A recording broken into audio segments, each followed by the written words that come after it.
Forged from the love of liberty in the fires of hope.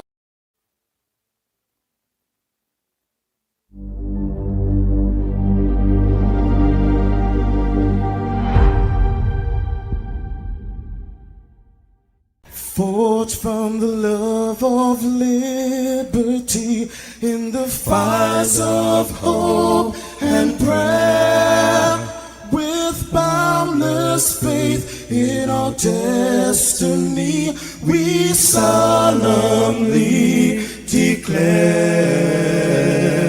side by side we stand, islands of the blue Caribbean Sea, this our native land. We pledge our lives to thee.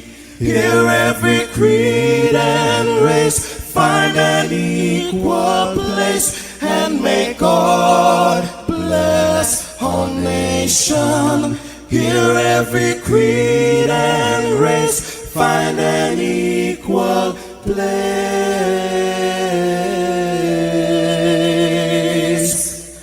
and may God bless our nation.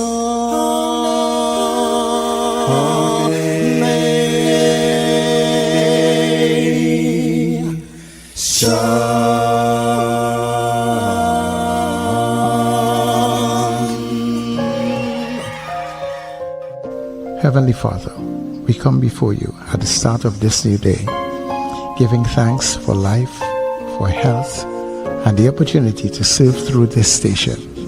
We ask for your divine presence to guide us in all we do. Bless this broadcast, that it may be a source of inspiration, joy, and unity to all who tune in. Whether near or far, may our words uplift, our music heal, and our message bring light to those who need it most. We pray for our listeners, wherever they may be.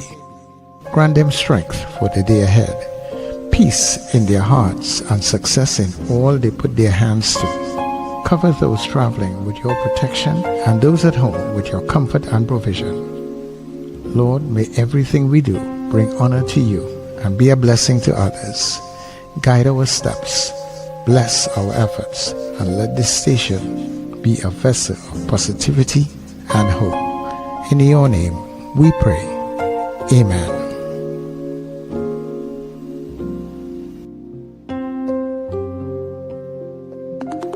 Your voice, your soundtrack, your station. New Era TT Radio. NETT Radio. Do I walk to the valley of the shadow of death? I will fear no evil. One person in my life, me a heal. Rastafari. Though some people want to pack me down and see me as a black boy rise to the different price and what if my merchandise? It can't work, guys. So all of you people who out there, and you know you got the enemies and the plain frenemies, them just set up on pennyway. Watch your enemies in the eye when they try to pull it down and take your merchandise. Look them in the eye and say this: no one can take blessings from me. Tell them it out flat. No one can take blessings from me. No, no one can take blessings from me. Yeah, no one can take blessings from me.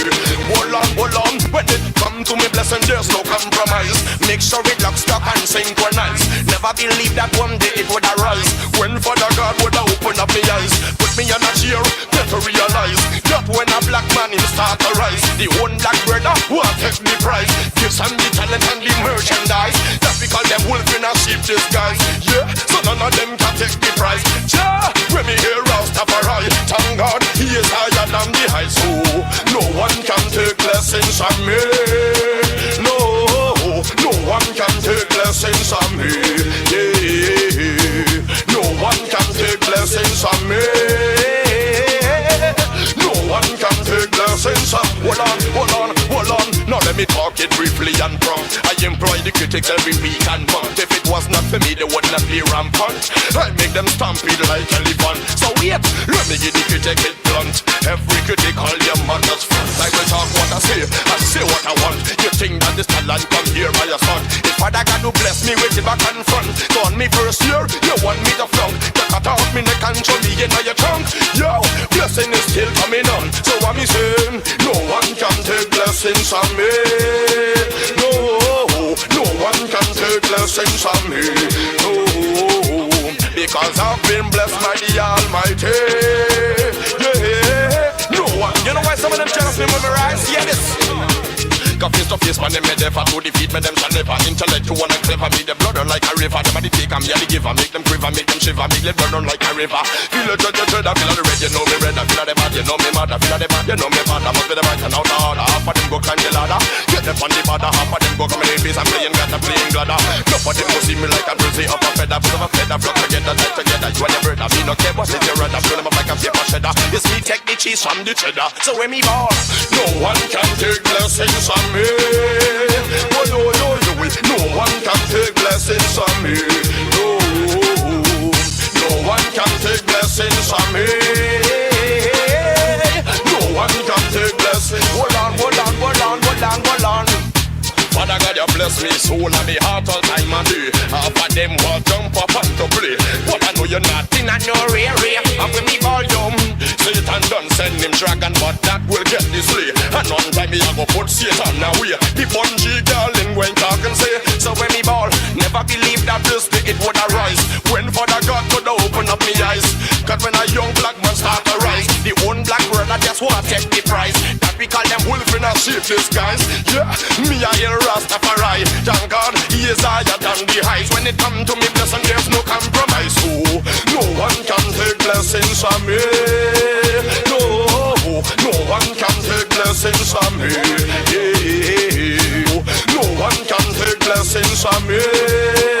No one can take blessings from me. Wake up, rise up. It's the NETT Radio Breakfast Show. Bringing you the energy, music and vibes to start your day right. No one can take some me. But you know what?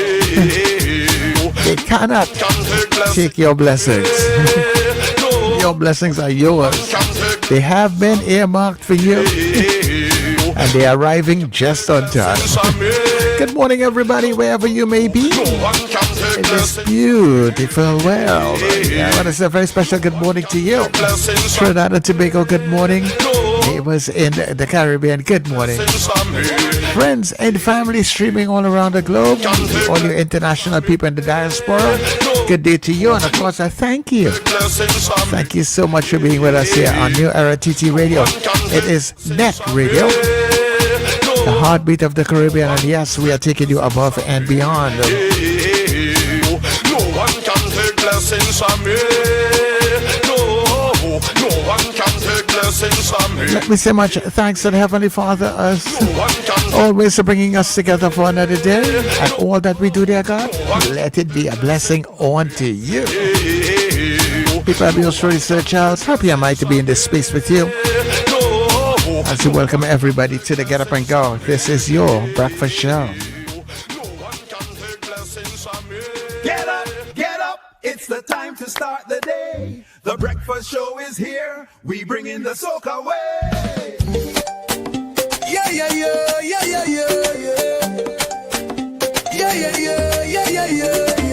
Wake up, it's a brand new dawn. The breakfast show got the vibes turned on. From Maracas Bay to the Savannah line, let's start the day in Caribbean prime. Oh, good vibes rolling through the air. The breakfast show, energy everywhere. We talk, we laugh, we make you think. Grab your doubles or your morning drink.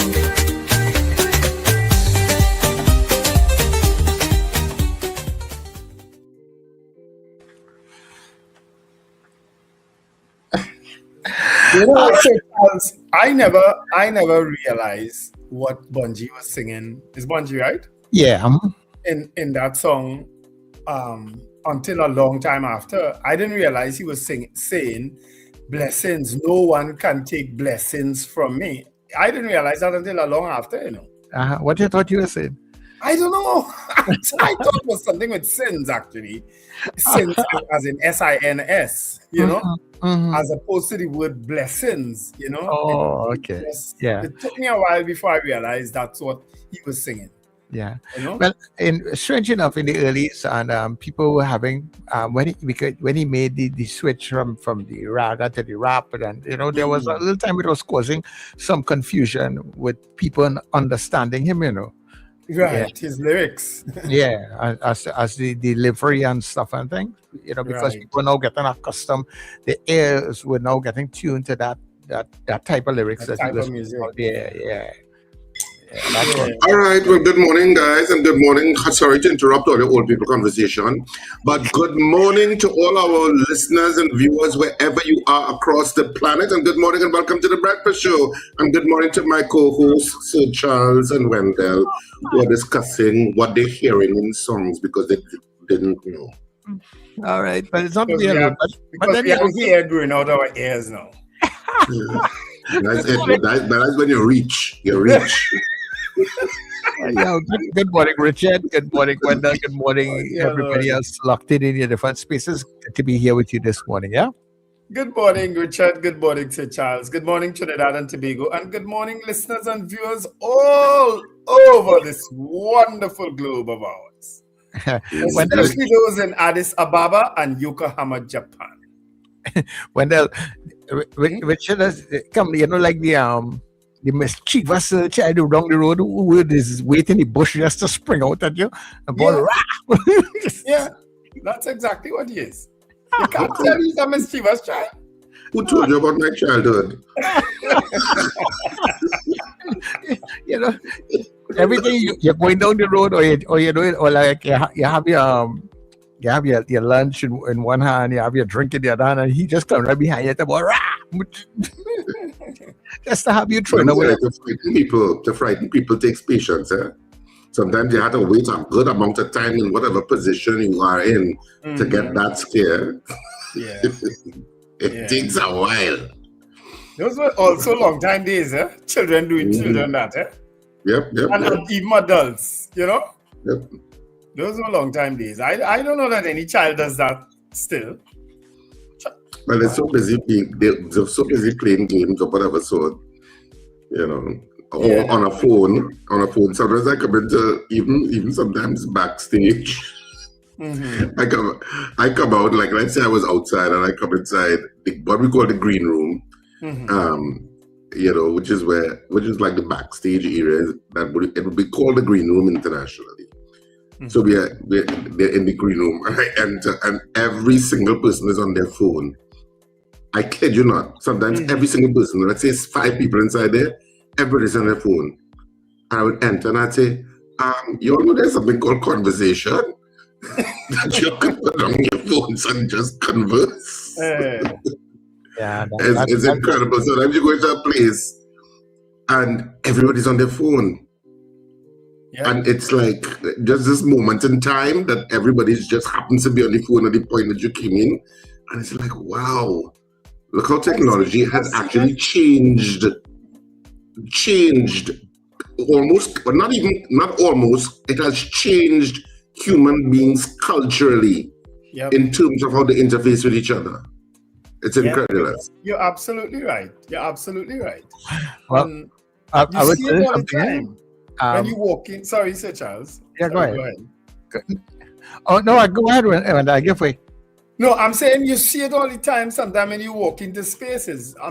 Someday recently I walked into Rumbox and Harper, Aisha, 4 of them were also there too. And they're sitting, they each have a beer in their hand, but they're on the phone. It's not something else. You understand? They each have a drink, but they're on the phone still. It's an amazing thing, and I think people it's subconscious now to people, Yeah. It just happens that they pick up the phone and go to it, even if it's not to check messages, to see what TikTok has or what Facebook posts or what somebody posts. You don't have to be in a kind of way. In other words, like if you go to a bar alone, I'm just saying, you don't need company. Sometimes you could just be on your phone. Yeah. Yeah. And you're at the bar. Yes. And nobody will think it's strange that you're at the bar on your phone and you're drinking whatever you drink. I see it all the time. I have a friend too. He is obsessed with Scrabble and these games that he feels he can beat. So he is on that constantly. Yeah. I do some games sometimes. An Instagram freak. So every 2 seconds I get a message, some from my next one who lives abroad. Every 2 messages coming non-stop. And sometimes I can't open all of those things and watch it.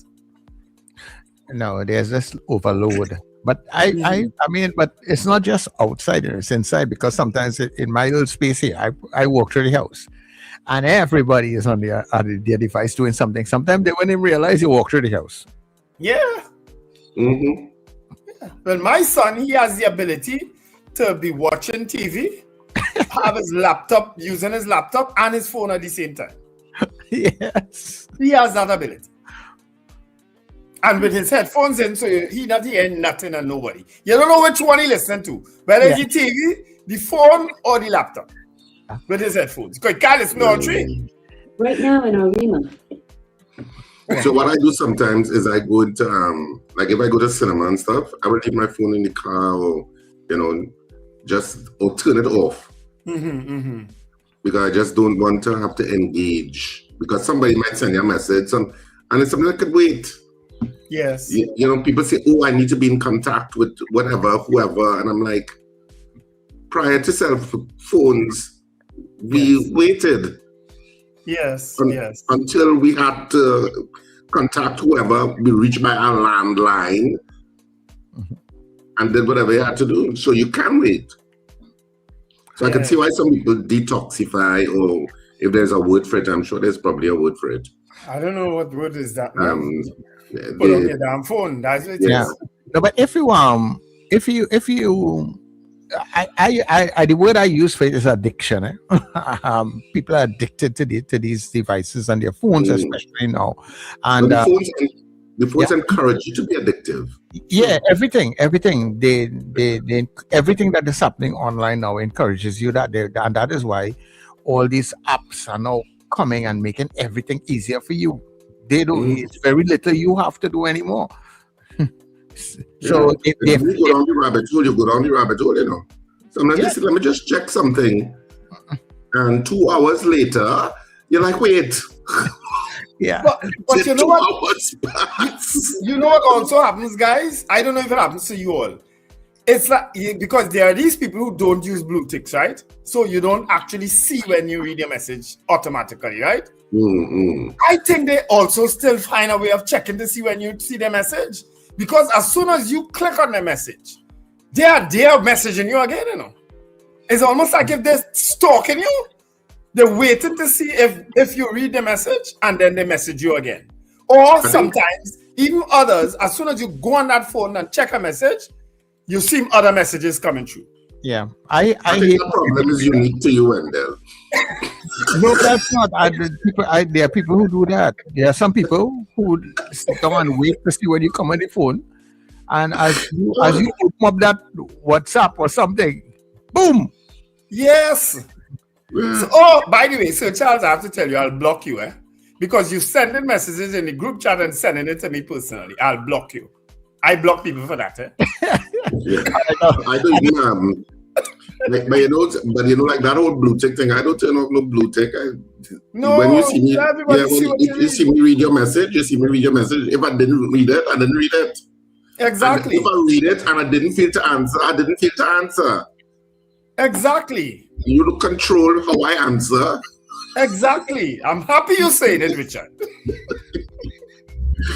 Because I do that. I'm not, because sometimes I'm driving, but I'll still open your message, but I can't respond. You understand? So I'm not responding. Yeah. So anyway, I have some birthdays today. Marlon Perez, Stephen Pierre, aka Rope, aka Gilman, who lives abroad now. Happy birthday, Stephen. Lennox McKenna, who also lives abroad. Happy birthday, Lennox. He was here for Carnival. Sarah Chan Park today. Sarah's birthday, Richard. Yes, today. Is it today or tomorrow? It's today, March 24th. Yes, it's today. Yeah. Happy birthday, Sarah. Yes, happy birthday, Sarah. Happy birthday to you. Mwah. Right. You know, I have that picture with me, you and Sarah at CIC Fest. Remember that picture? Oh, right, yes. At CIC Fest? Yeah, I still have that picture. And happy birthday to Senator Christian Smart, Wilhelmina Waldrop, and Senator Janelle John Bates. Today she is celebrating her birthday. Happy birthday, Senator Janelle John Bates, attorney at law, and a very ardent fan of the breakfast show. Never misses it. So I hope she listens. Okay, right? Happy birthday then. Happy birthday. Yeah, let me start out with some belated birthday greetings. Going out to Rena Boodoo Jennings, who celebrated her birthday yesterday. No make joke now. And Rena, you tell us? Yeah, Rena. I hope you had a fantastic day. That didn't come up on my Facebook. Rena, that didn't come up on my Facebook. I have yours Facebook, and happy belated birthday greetings, Rena Boodoo Jennings. I hope you had a fantastic day. And you messaged chat a few times yesterday, but you didn't mention it. You're so humble. Yeah. Belated birthday greetings, my dear. She's one of the Powder Puff girls, of course. According to Zena. I call them the Golden Girls, but Zena insists it's up with a Powder Puff. There are some things that just don't change. All right. So let's do good news and come back. Yeah, man. All right.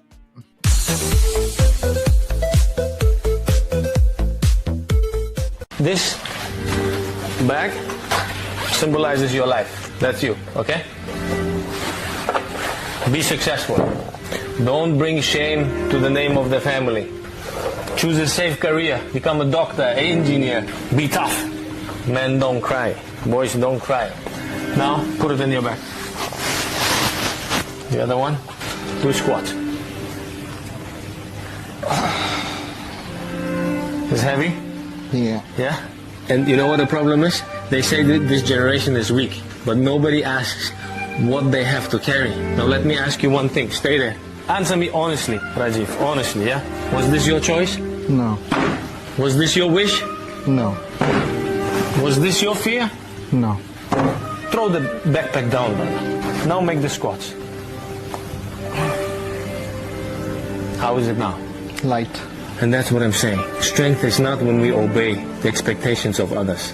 Strength is when we know which one of these expectations are not ours. We think that keeping the generational trauma means loyalty, and healing feel like betrayal. 90% of the people, they don't even have the courage to touch that bag. You threw it away. Don't carry what already broke them. Throw it away, bro. Give me a promise of that. I can. Throw it away.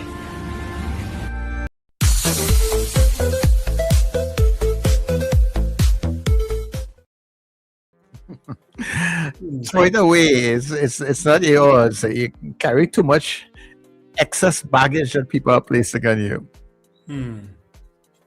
Yeah. That is, I mean, there's so many messages in that one little skit there. You know what I mean? Messages that we all can learn from. People carry around a lot of baggage sometimes. Way too heavy for themselves. You know, David Wells was just telling me that send me a message saying that you could check how long you've been online on any day from your phone. You go to your settings. Talking to Android people, there's an iOS feature. 2 iOS people look it up. But for Android people,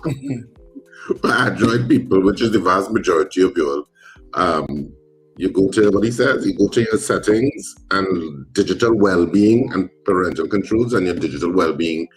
That area will track how much you spend on social media for the entire day. Oh, you personally? You personally on your phone. Okay. To get a sense of how. I don't want to find out. how long you've been on. Like interesting stats. Yeah. I need to stop. I probably. iOS people, you all can do it too. Yeah. Apple is up to date with that too. and some of those sites actually reward you for by acknowledging you how long you spent on them, Spotify and stuff, and Well, we do it right here on YouTube. YouTube have people who have stars next to the name. Yes. Because of the amount of time they spend on the program, commenting and so on. Yeah, not so. Yeah. Yes. Yeah. Somebody actually thought I was actually doing that. I had to tell them no. Don't you get a badge on Facebook and stuff? Yeah. I don't know. Yeah, you get a fan badge. They normally say like you've earned a fan badge or something like that. Do you want to accept it? When you go to to certain sites frequently, I've gotten quite a few saying that I'm a fan badge, but I don't ever accept them. What sites? I'm curious now. You open that door? Star Trek, things like that. Okay. That's how the movie used to be advertised by Richard. How quickly I answer. You used to go out, you used to think it's Superman you're going and see by Ritz, and it wasn't Superman. Well, I've never been to Ritz, but thanks for telling us. Oh, please. In fact, I would want to say, what is Ritz? Ritz used to advertise Batman and Superman. Go and watch it now. Where Ritz was located? Ritz was up in Sawane, not so, on the Eastern Main Road. Yeah. But you think it's Superman or Batman you watch it? Well, yeah, you see Superman and Batman. And sometimes you could, and rumor has it that and Catwoman. sometimes you could, what I will say is that sometimes they'll say, I've heard it said that you could get wet at the back of your neck or something, and it's not a leak in the road.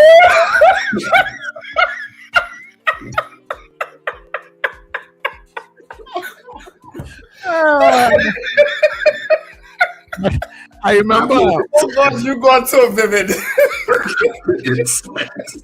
What did I say? I'm only telling you where I am, Wanda, because I just my career. So, Charles, did you hear what Richard just said? No, the last thing he said, I missed You that. did? No, say it again, Richard. No. That was a one time. Move on. I have to go back and listen to the whole program. Lord. Richard, you are ridiculous. So I think that alone used to scare me. What? Why are you going to a place like that? Oh God.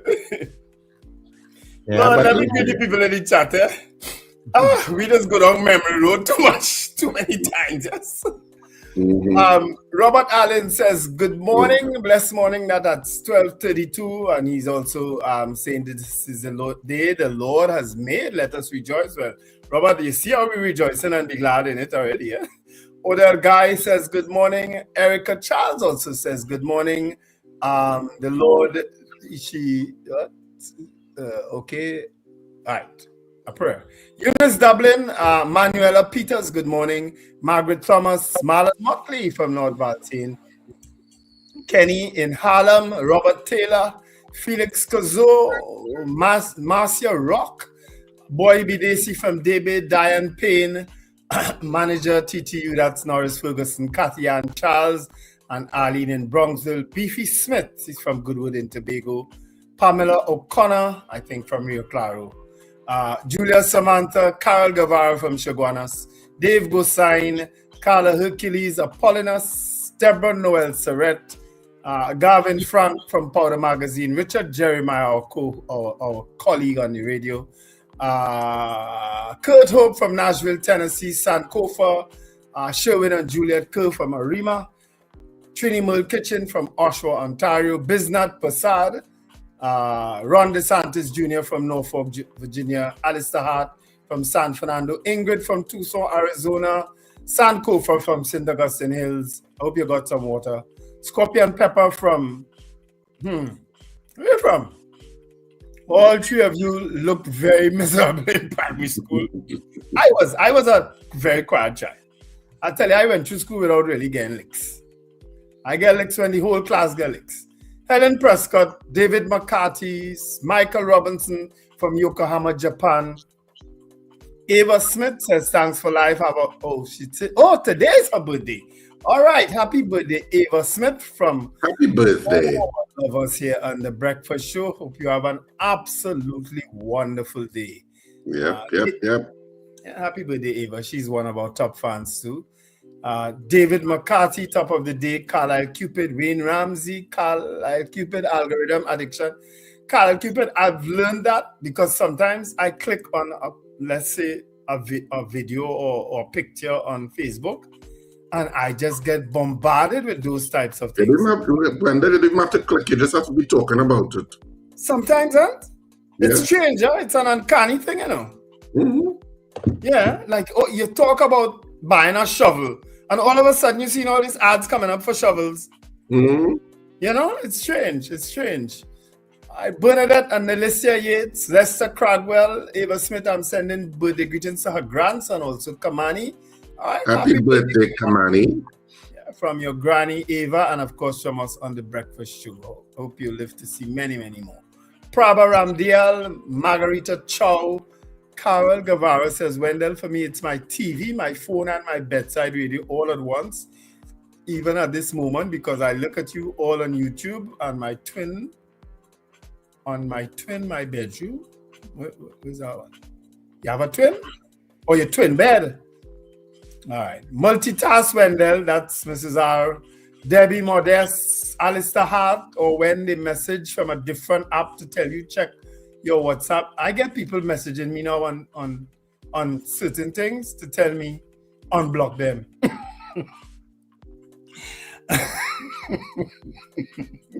Pamela Grimshaw. He prides himself on that. He likes to block people. No, I block people quickly. Trust me. And I had to unfriend a couple of people yesterday on Facebook, including one who's been on this show here in the morning. No, I'm not tolerating your stupidness and your racist. You see how much time he has on his hands sometimes? And your insulting comments. Huh? I know. You see how much time you have on your hands sometimes? No. I have to probably stop making political posts because all of a sudden, I dare to say Khadija Amin is my friend, and I am public enemy number one for some people. They have to be mad to tell me who to have as a friend, or how to post, or what to say, or who to support, or what. You have to be mad and coming on my page and making despicable comments. Nope, won't have it. Yeah, we'll delete comment. I will delete your comment and I will block you, unfriend you. Okay, and that goes for anybody. I don't care. Certain things I tolerate and certain things I don't. Elizabeth, that's Suzette, says, good morning, Scorpion Pepper. I don't use blue ticks. Yes, I know. Reasonable people don't expect people to respond or respond right away. Well, most people are unreasonable, Scorpion. Things can be sent for fun or out of cheekiness. I do that all the time.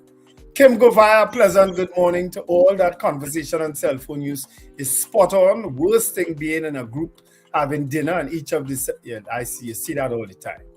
CJ from New York, good morning, everyone. Have a fantastic day. Dean Allen says, hi, everyone. Social media and tech is an extension of our humanity. The same way I'll treat you in person, I treat you on social media. Possibly, but people hide on social media, Dean. People, because they are anonymous, they say and do some of the worst things on social media. Yeah. Mm-hmm. It's like a passport to be a horrible human being. Yeah. Dwayne Sylvester says, good morning. So David McCarthy is a synthetic world. Valerie Mendoza, Miss Darby, good morning. Dean Allen is chatting. Diana Hamill, Trini gets fit. Shirma Paul, Carol is correcting something. And Sankofa say, Wendell unblocked me. Have I blocked you? I know I blocked quite a few people there, but I unblocked them too. I can't even remember who he blocked.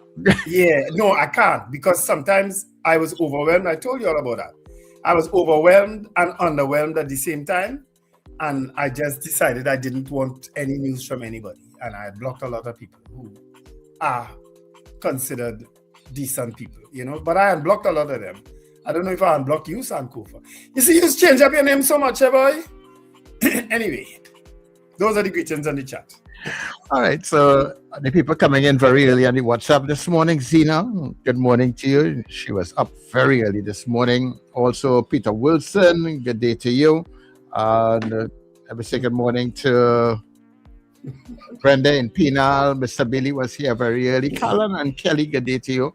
Archbishop Ashton Clark, Kent in Laventille, Rena, Boodoo Jennings, Captain Ron in Orlando, Mr. Beeps, Pity Valley people, CJ out there in New York, Fifi in Addis Ababa, that Wendell wants to go so badly. Also to... All he hears a couple of people like him in Addis Ababa. That was it. I have admirers in Addis Ababa. I don't know you reach a couple. That's all.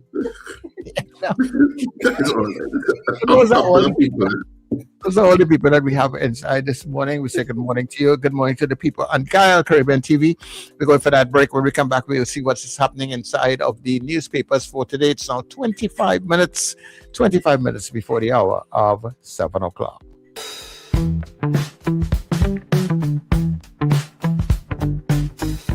S&H Rumbox, 137 Western Main Road, St. James, for all your retail and wholesale needs for alcohol and non-alcoholic beverages. Call us at 686-0599 or visit us at 137 Western Main Road, St. James. S&H Rumbox, drinking out of the box. Save more now at Furniture Plus. Get a pair of pillows for only $49, queen mattresses from $7.99, free gifts with select purchases, plus extra discounts on higher purchase plans. Hurry, visit any Furniture Plus showroom today. End Times is here. Are you prepared? Check us on New Era TT Radio or NETT Radio with Brother Raka and Brother Yata Zakawa on Mondays from 7 to 8 p.m. End Times is here. Stay tuned. Now, due to phenomenal public demand, Scandal in Cedrus now comes to Cipriani College for 2 nights only. Saturday the 28th of March at 8:30 p.m. and Sunday the 29th at 6:30 p.m. This is theater at its finest and funniest. Don't miss it. Box office opens at Cipriani College on Monday the 23rd of March, 12 noon to 6 p.m. daily. Tickets available now at usual outlets and online. Scandal in Cedrus, Cipriani College. We come in. Scandal in Cedrus.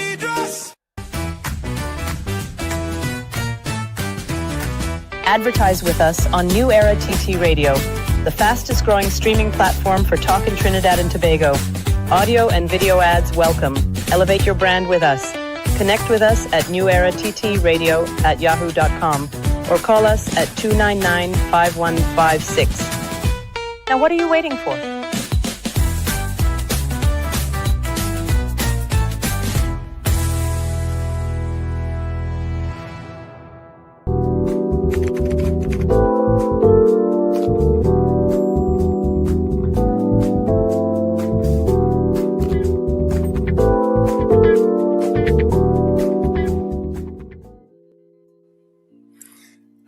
Morning, Cathy and Charles, and morning, Carol.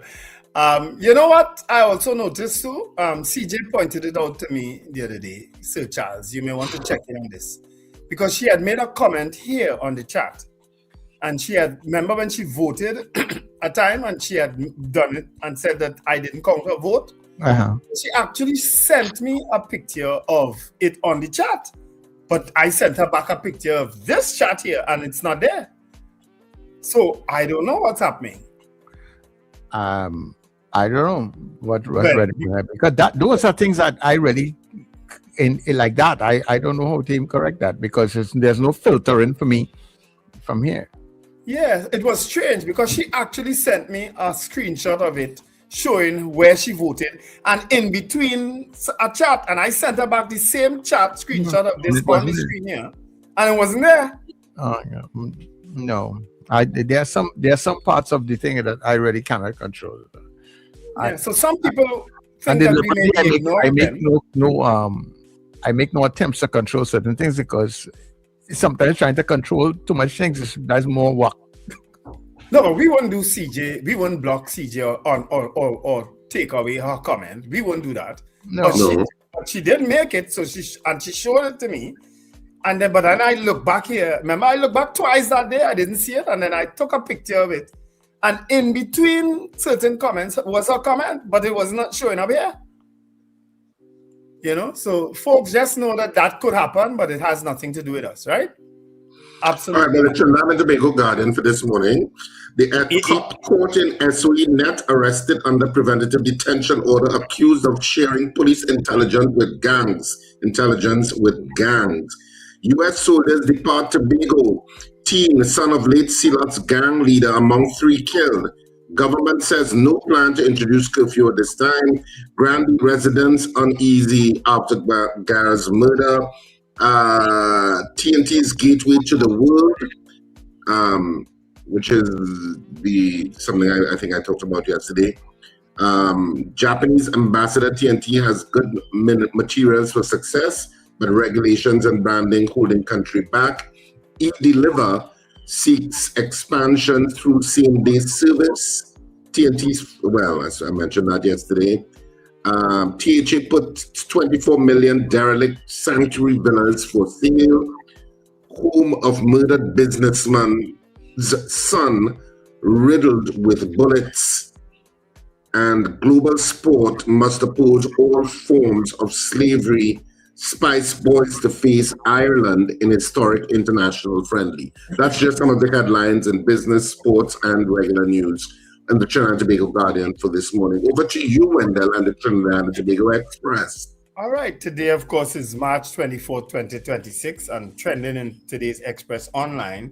Consultancy payments for Duke Jack Das reveals the NGC has hired Watson Duke as a consultant in human resources at $40,000 a month. That's one of the stories. That's the top story.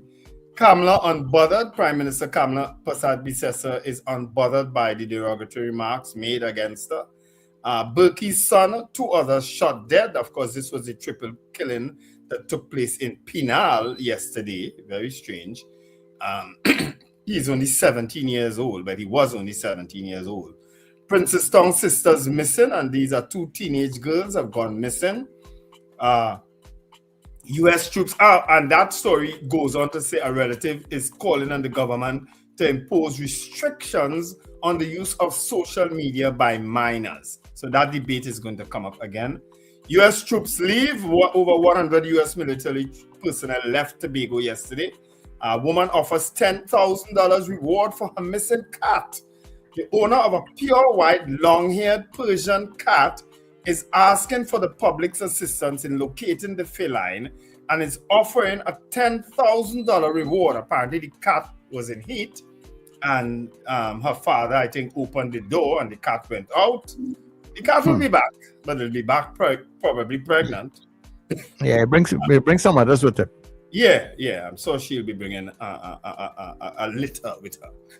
Ooh, I rhymed it, a litter with her. Principal and Secretary's office looted in Siparia, if you're from down there. Those are all trending stories in today's Express Online. Okay? All right, there we go. I think Richard had to duck off air for a bit. So he might be rejoining us on the phone shortly. All right? Yeah. Well, we know how the things go. Sometimes the movement allows that. But what is nice about it is that it gives us the opportunity to still connect. It does give us that opportunity. Yeah. Of course. Yeah, that's the beauty of online radio. And Wendell Constantine was all in favor of us yesterday concerning how we have, how I should put it, not gravitated. What's the word? Evolved into this type of radio where we could really get to everyone in the world. You know what I mean? All over the world. You know, yeah. But it's a click, and you could see us, or you could just listen to us. You know, but it's possible now to join the breakfast show from wherever you are in the world, and we have seen evidence of people doing that. So we we want to encourage you to encourage your family and your friends all over. Spread the word of the breakfast show, because I think we do a pretty decent job, but we also have fun. We also make you laugh. Richard, I laughed and I cried this morning. Once you reach the party start. Yeah. Once Richard reached the party start. So don't worry. Richard said water used to be falling at the back of your neck, yes, and when you look around, it really wasn't water. I have to go back some days just to play back some of the things that he says. So Charles, I do it all the time. Oh my gosh, Richard is hilarious. And but as Wendell was talking about that, I'm gonna take the opportunity, because I say all over the world you can get us, and that is what Wendell Constantine was talking about yesterday, because we're terrestrial radio would keep you in your region. It's Trinidad and Tobago, that kind of thing. Now internet radio takes you all over the place. And we have done some upgrades to our platforms. So you will now find us at NETT Radio Trinidad for all our platforms. So when you check out Facebook, YouTube, Instagram, we're now building up the TikTok page. After we built it, it got hacked. So all our pages like that, you will find us at NETT Radio Trinidad.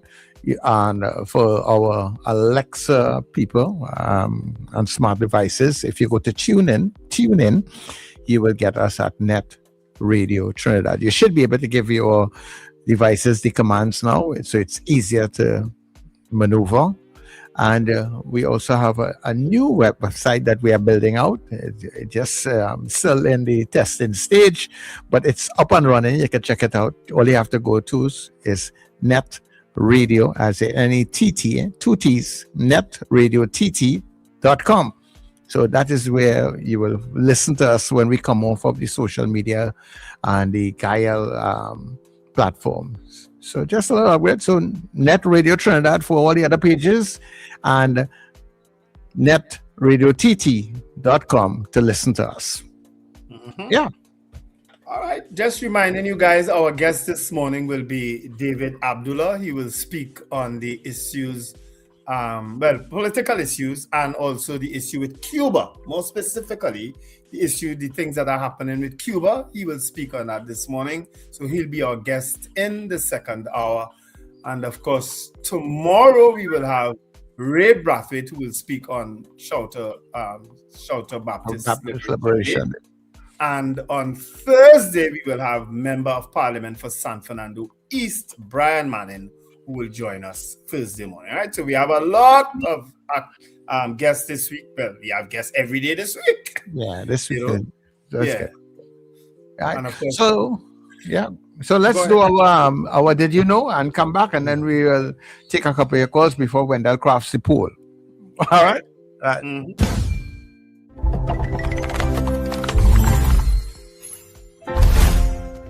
This little white girl walks through a black neighborhood during segregation, and she ends up on death row. This is quite the story, and I can't be the only one that's never heard it. So she was born in Arlington, Virginia in 1941, and when she was 10 years old, her friend dared her to walk through a black neighborhood. Now this was a serious dare because this was during the height of segregation, but she accepts. They walk through the neighborhood and she can't believe what she sees.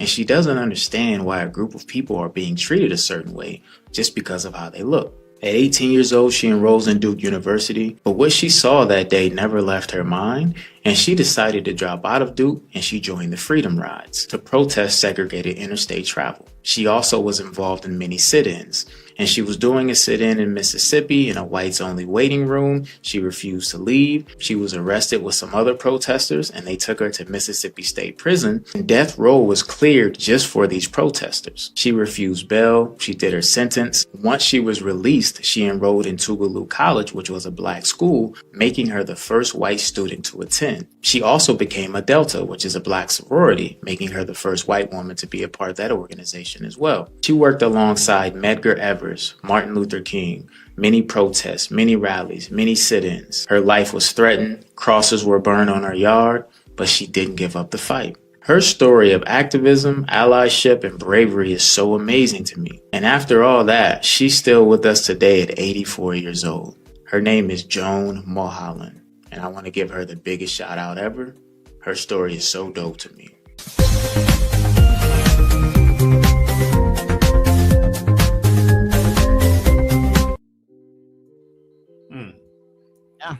Yeah, and every struggle that black people have gone through, there have been white people who have joined that struggle and assisted in taking them through that struggle. That's a fact. You know? Yeah, because you see, there are some people where others look at color. Mm-hmm. People look at humanity. Yeah. We are all humans on this planet, you know, and we should be trying to get along and see people as that, and stop seeing people as color and race. To black people's credit, though, and this is me, my opinion, people, we tend to join every struggle, everybody's struggle. That's my observation, that black people will join any struggle and everybody's struggle. Interestingly enough, it's one of the things of history, and you see it in movies all the time, that the oppressed are usually victorious because also from assistance from some people in the oppressor group. Yeah. So you see it in movies all the time. Even if it's aliens, it might be an alien who helping you overcome its fellow aliens, or they always kind of mirror that. Yeah. That somebody in the oppressor group helps the oppressed because of what they see going on. Yeah. All right. Morning to Beauty Culture. Some folks joined the chat late there. Ilarizan also joined the chat late. So special good morning to you all. And Nicola Nichols.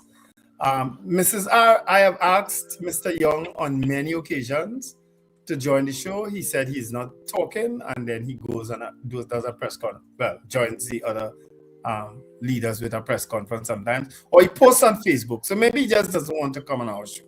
I don't think I'm the only one who has asked him. All right. But I have asked him on more than one occasion. I have also asked him, Wendell, and he has gracefully declined. Yeah. So we've been trying. All right. Sorry. But we'll continue to try. Yes. We will. But Mrs. R probably have more sway, Wendell. Mrs. R probably have more sway. Maybe she could get him. Well, we go find out now, Richard. We go find out. We go see how much sway she has. She says she has sway with a certain other former prime minister too. We go see. We go see. You like to talk? See, put your talk to action. Anyway, let's open up the lines, people. I kind of running a block on a poll, but because I repolled something that we polled already. I don't know what poll we could come up with with the Cuba situation. But Richard, if you could help me there, I wouldn't mind. All right. So let's open up the lines now. 2811315 2995156. All right. We could take your calls. Yes, we can. So give us a call now. The lines are open to you. And we would really like to hear from you this morning. Whatever your thoughts are on the many things that are happening. Yeah. So what's Ndick is a consultant? He's a consultant with the NGC on human resource and industrial relations, I guess. All right. Okay, cool. Hello, good morning, Mr. Rima. Good morning, Richard. Good morning, Wendell. Good morning, ma'am.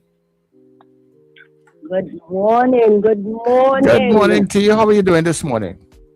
I'm all right. Nice. Trying to be all right. Now, I listened to the program yesterday, but I was so busy I had to leave now. I had to go out. And I couldn't even get to make my contribution yesterday. So I want to say I concern about children. I'm concerned about children and the old people and whatnot. I want to ask and tell the fathers out there, the stepfathers, the uncles, the nephews, leave the little children alone, let them grow. You understand? Stop troubling the little children and them out there. Many times you hear father, stepfather, different people interfering with the children and them.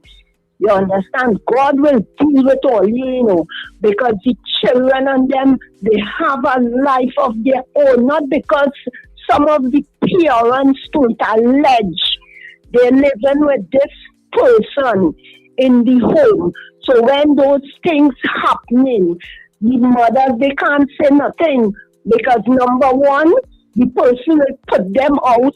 They have nowhere to go. So you will find all this incest taking place among the children and them. And it is very sad in this country.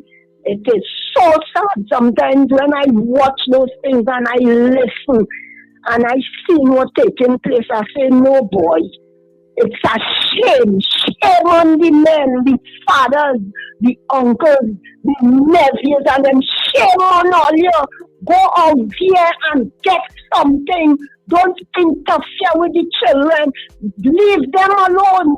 They have a life too. They have to live. Because when all you do those things, or you bring a certain thing of them, they're afraid to go out there.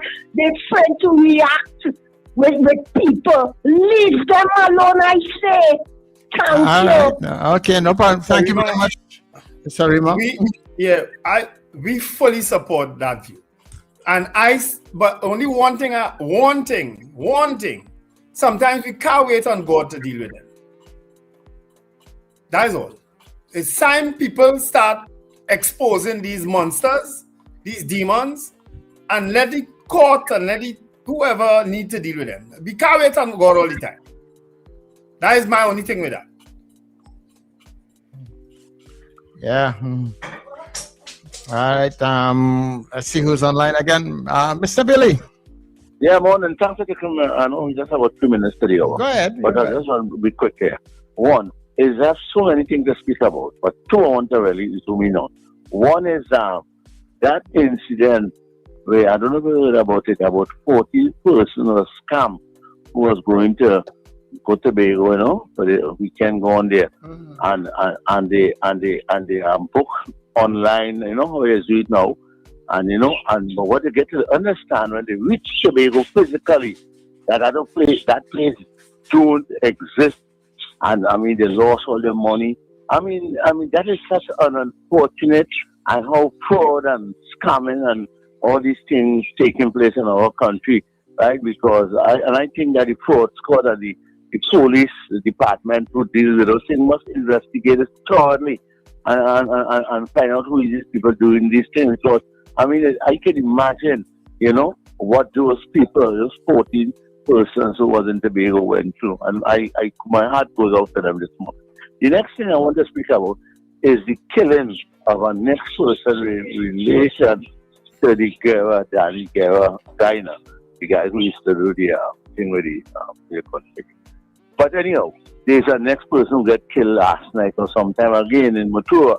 And I want to know, somebody who was close to him, one of his, one of his workers, and he got killed last night. So I think the government, not the government, but the police should step up their thing in this investigation into what is causing this. People just beating people and eliminating them. This is not good. We had the 3 killings of the young boy. One of them is a notorious guy who died some time ago. And these killings, as I will say, is unacceptable. And I am very, very, very much annoyed with the amount of murders in recent time. Thank you all very much and have a good day. Thanks for taking my call. Thanks, Mr. Billy. Well, that wasn't in the news, eh? Well, it didn't reach the news as yet. That somebody else connected to Danny Guerra died. All right, somebody just sent it to me. DG Home supervisor shot dead at Trini River Line, Matura. Okay, so he was lying.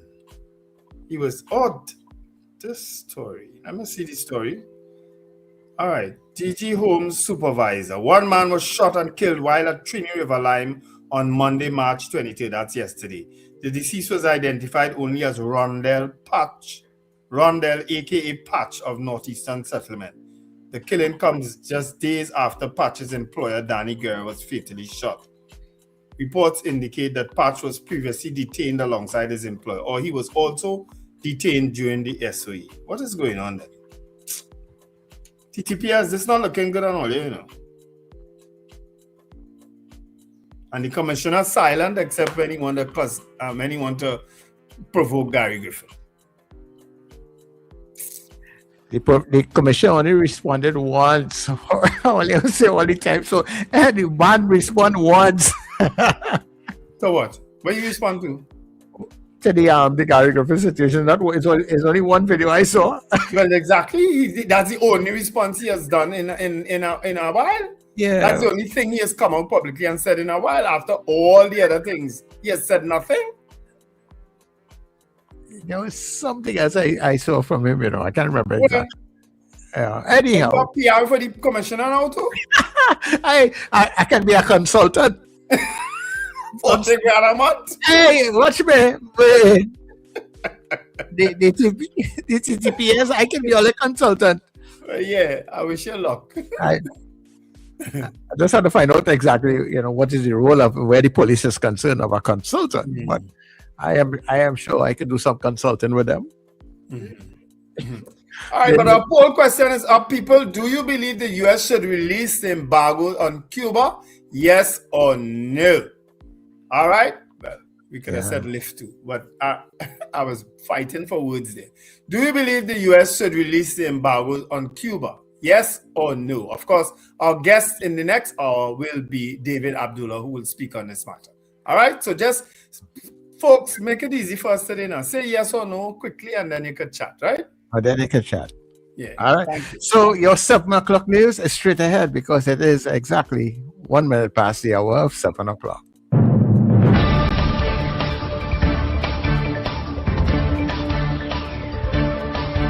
The news you need, the clarity you deserve. Local, regional, global. This is Net Radio News Now. This is News Now on New Era TT Radio, Net Radio, and Guile Caribbean TV for Tuesday, the 24th of March. I am Derek McMillan. So glad that you can join us. The Children's Authority says minors detained under the state of emergency are receiving proper care following concerns over the detention of a 16-year-old boy. Jaylon George is being held at the Youth Training and Rehabilitation Center under a preventative detention order, with authorities alleging links to gang activity and planned attacks. His parents, however, maintain he is innocent and was detained while liming with friends. Homeland Security Minister Roger Alexander has defended the decision, saying police acted on intelligence. The Children's Authority says minors in custody are provided with legal representation, medical care, education, and psychosocial support. Officials add that children are housed separately from adult prisoners and are monitored through regular inspections to ensure their welfare. The authority also says there has been no noticeable increase in minors detained during the current state of emergency. The Community-Based Environmental Protection and Enhancement Program, CPEP, has filed a lawsuit against its former chairman Joel Edwards and members of its previous board over the extension of service contracts ahead of the 2025 general election. The company alleges the board approved the extensions based on incorrect information the cabinet had granted approval. Contracts were renewed over a 3-day period in April, committing CPEP to financial obligations. A subsequent review found no cabinet approval had been given, and the contracts were later terminated. CPEP says it has already incurred over $6 million in related costs and is seeking damages and compensation for alleged breaches of duty. An updated plan to repatriate Trinidad and Tobago nationals from Middle East refugee camps includes measures to assess security risks, address mental health concerns, and ensure compliance with local laws. Attorney Nafisa Muhammad says the revised plan outlines a multidisciplinary approach, balancing national security with humanitarian needs, particularly for children and women held since the defeat of ISIS. It includes screening by national security agencies to determine risk levels, as well as trauma-informed assessments to guide rehabilitation and reintegration. The proposal also recommends legally binding agreements for adult returnees, with penalties for breaches and cooperation from relatives to support the process. Officials say the plan is supported by collaboration with international partners and aims to ensure safe and structured reintegration into society. Police are investigating a break-in at the Siparia Seventh-day Adventist Primary School, where cash and items were stolen. The incident was reported around 10 a.m. on Saturday, after the principal arrived and found her office ransacked. Authorities say drawers that had been secured were opened, with $615 in cash, a phone charger, and a Bluetooth speaker among items missing. In a separate office, $2,400 in canteen funds was also reported stolen. Investigators say entry was gained through a window at the side of the building, which was also used as the exit. Residents of Rio Claro staged a protest on Monday, calling for jobs and reforestation following land clearing for energy projects. Led by the Rio Claro Unemployment Association, demonstrators marched to the Point Lisas roundabout, saying promises of employment and environmental restoration have not been fulfilled. Residents say deforestation linked to the Cascadura project has impacted livelihoods, with many still unable to find work. The group claims about 150 people are seeking employment and is urging the National Gas Company to honor commitments to replant forests and involve residents in the process. They also raised concerns about environmental damage and loss of resources. The association says it has been in discussions with officials for years but has seen no progress, and warns further action could follow if concerns are not addressed. In international news, Slovenia has introduced fuel rationing, becoming the first European Union country to take such action amid rising energy disruptions linked to conflict in the Middle East. Private motorists are now limited to 50 liters of fuel per day, while businesses and farmers are allowed up to 200 liters. Officials say the move follows sharp increases in fuel prices and increased demand from drivers crossing into Slovenia to access lower, regulated prices.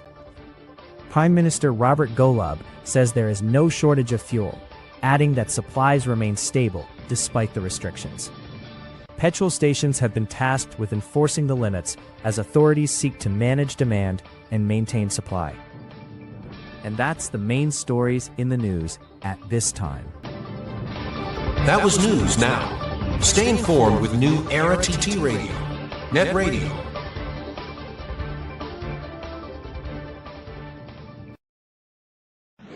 Your mid-morning just got better. Join Sir Charles for the mid-morning mix and mingle, where good music, real talk, health, and family matters come together, and your voice is heard. Whether you're at work, on the go, or just taking a break, this is the perfect mix to keep you engaged, informed, and entertained. The mid-morning mix and mingle, weekdays, 9 a.m. to 12 noon on New Era TT Radio, Net Radio. Morning vibes, fresh energy. This is the Net Radio Breakfast Show.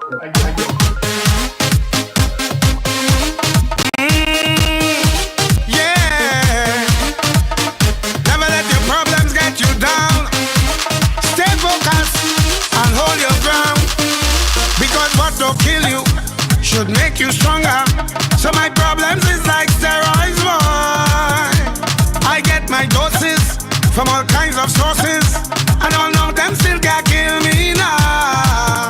You see, as them sink me under ice, so ride out the storm, them just like a boat. So as the box me down, so I get up. They have to wonder how others get up, and every crack I see, I just see through. And by the help of God, I just get through. I just won't stop. I feel like hope. Move any mountain, I trample any building like hope. Man better than monster. Dismantle any structure, boy. Trample them, trample them, trample them, trample them. Rip up my shot and bust up my jeans and step on my problems. Then what we gonna do? Trample them, trample them, trample them. Kick out my problems, kick out my problems. Trials and testings does come before blessings, but we have to be patient, yeah. Weeping and mourning in the night, but joy in the morning. But we just have to endure. You see, God, the way no night come, so you don't really need to lie down. Them say what was wrong comes right back around. I go wait until my time come. So from sun up straight to sunset, you could catch I bustin' a sweat. I must time out. I feel like hope.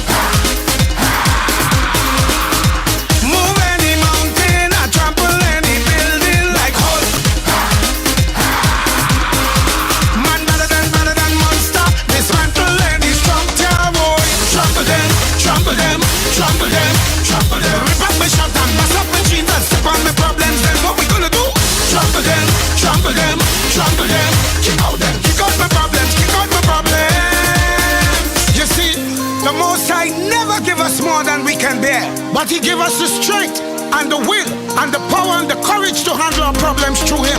So on the count of 4, I want everybody step on their problems. 1, 2, 3, 4. Trample them, trample them, trample them, trample them, handle them, handle them, dismantle them, dismantle them, trample them, trample them, trample them, trample them. Just got down. You're locked into NETT Radio Breakfast Show. Clean your day with the best music and real talk. Trample them, trample them, dismantle them. Yeah, I tell you, staying with the blessings this morning for you, right? The bungee and blessings, and of course, blacks in the background there. Trust me, nobody can interfere with you. You are protected. Good morning, everybody, and of course, welcome again to the Breakfast Show. Yes, that is where you are. We're inside the second hour of the Breakfast Show. This is New Era TT Radio, NETT Radio. We say good morning to the Anthem Cruise coming in. Thank you very much, people. And of course, those of you that came in along the way. So happy that you showed up. Yeah, we are so happy that you're there. Thank you very much for being here. Good morning to Gael Caribbean TV. Always good to have you people on the inside, yeah?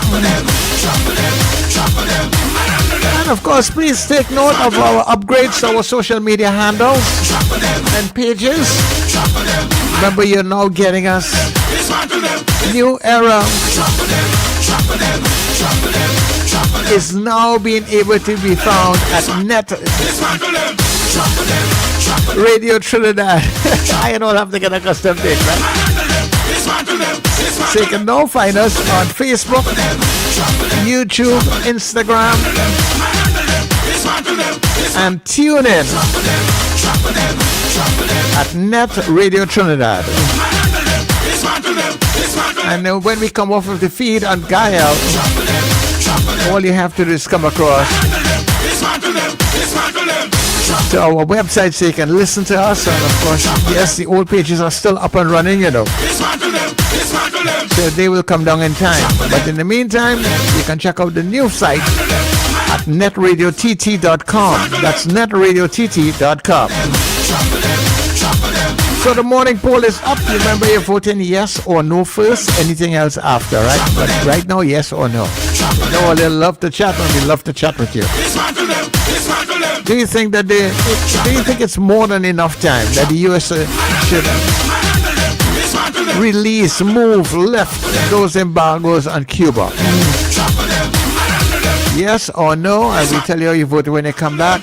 I'm coming in somewhere around 7:30, 7:30 this morning. We will talk with David Abdullah of the MSJ to give us a little insight as to what has been happening in Cuba. What is life like in Cuba? So all that on the other side of the break. So don't go anywhere, right? NETT Radio, yeah. Now, due to phenomenal public demand, Scandal in Cedros now comes to Cipriani College for 2 nights only. Saturday the 28th of March at 8:30 p.m. and Sunday the 29th at 6:30 p.m. This is theater at its finest and funniest. Don't miss it. Box office opens at Cipriani College on Monday the 23rd of March, 12 noon to 6 p.m. daily. Tickets available now at usual outlets and online. Scandal in Cedros, Cipriani College. We come in. Scandal in Cedros.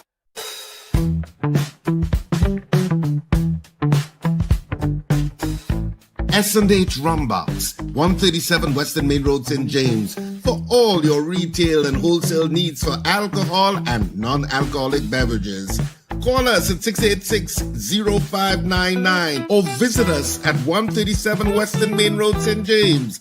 S&H Rumbox, drinking out of the box.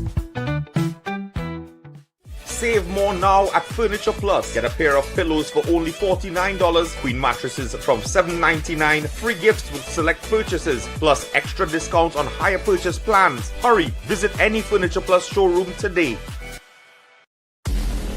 End times is here. Are you prepared?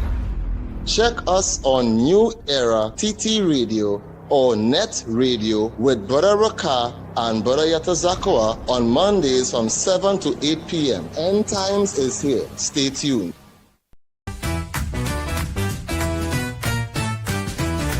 Advertise with us on New Era TT Radio, the fastest growing streaming platform for talk in Trinidad and Tobago. Audio and video ads welcome. Elevate your brand with us. Connect with us at newerattradio@yahoo.com or call us at 299-5156. Now what are you waiting for?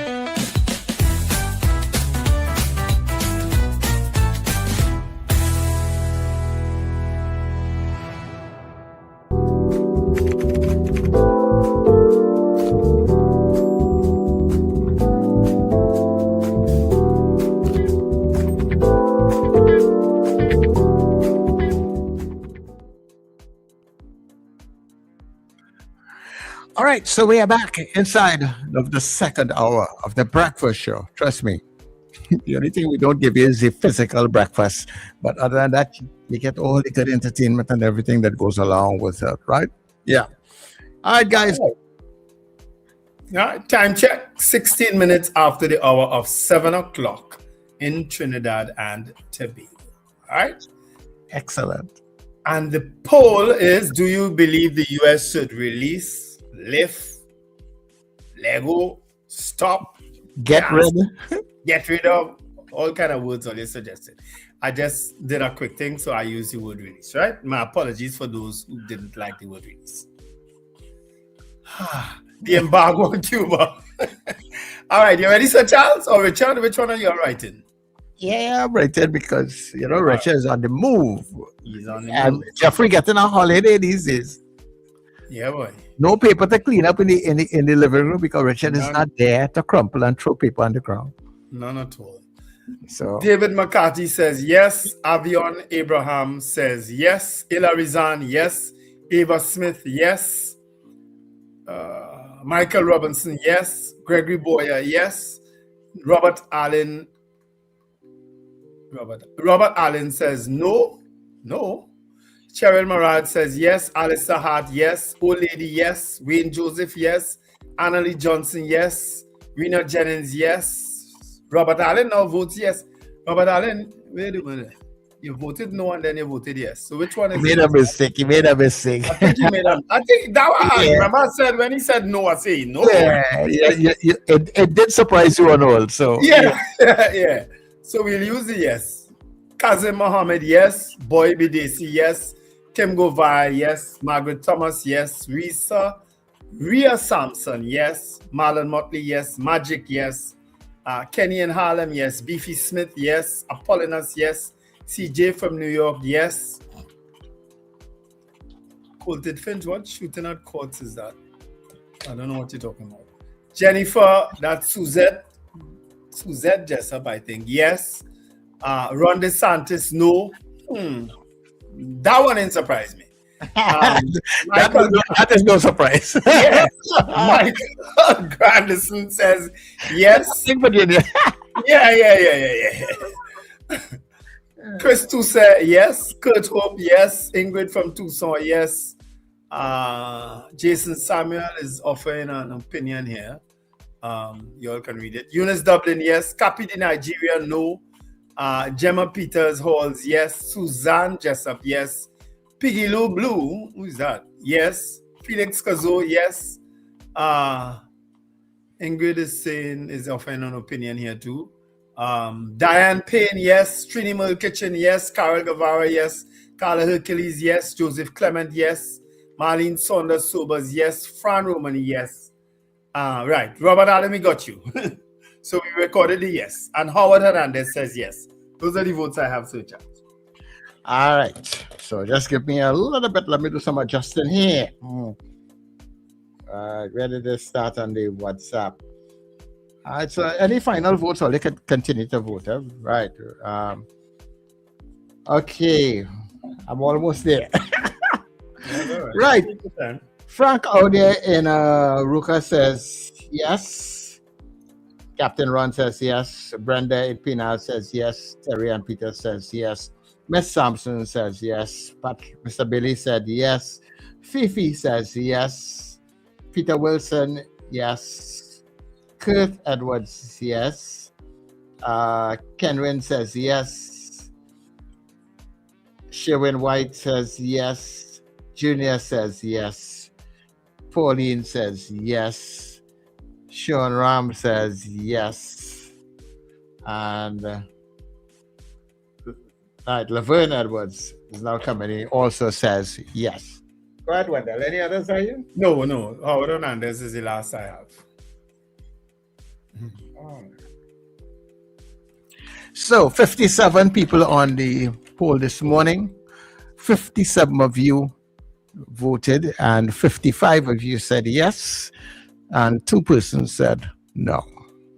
And those 2 persons were Ron DeSantis and Cappy the Nigerian. Yeah, right. And all the other persons would have said yes, right? So a lot of you believe that those sanctions should be lifted, dropped, thrown away, get rid of, and that's what it is. I mean, because and I said we have David Abdullah in a little bit. You know, my question to Ron in particular, because Ron is a regular here, right?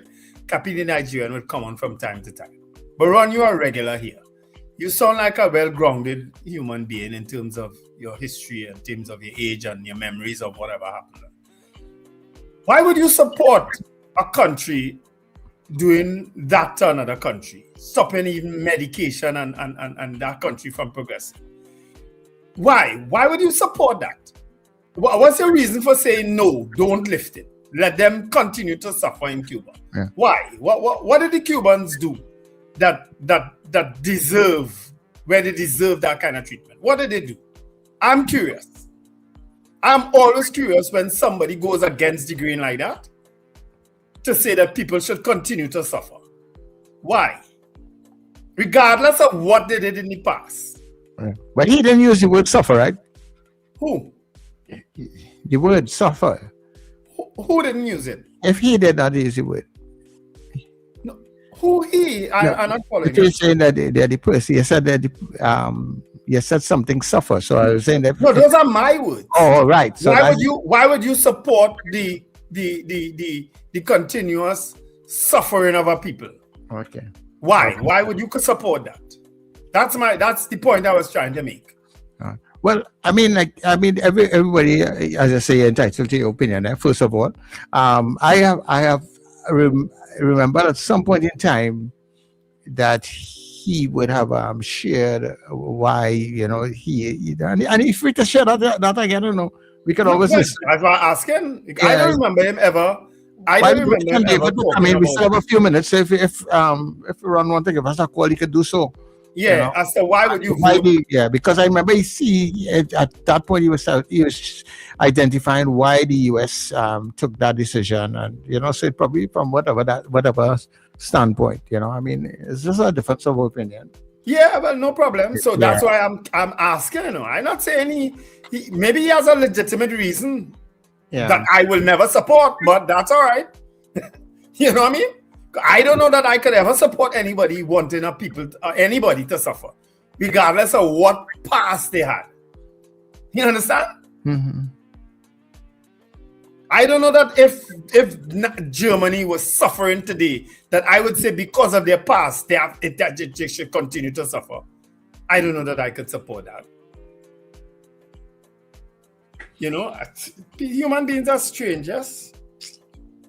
Yeah, well, that is a part of the thing that is kind of hard to understand. And that is why, Sir Charles, I can't buy into the amount of hate and venom you see coming out of social media and of people who you think have a sound mind.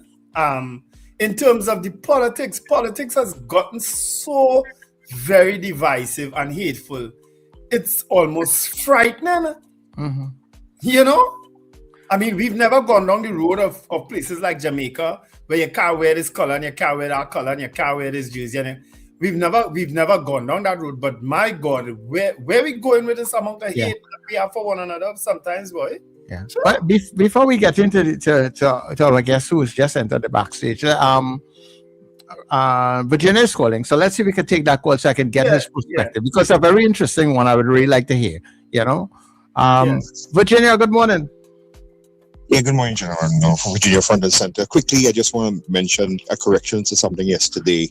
Wendell, you said the TSA, they were on strike. They're not on strike. It's a partial government shutdown right now, and the poor TSA agents and folks in the Coast Guard and other security agencies under the blanket of Department of Homeland Security.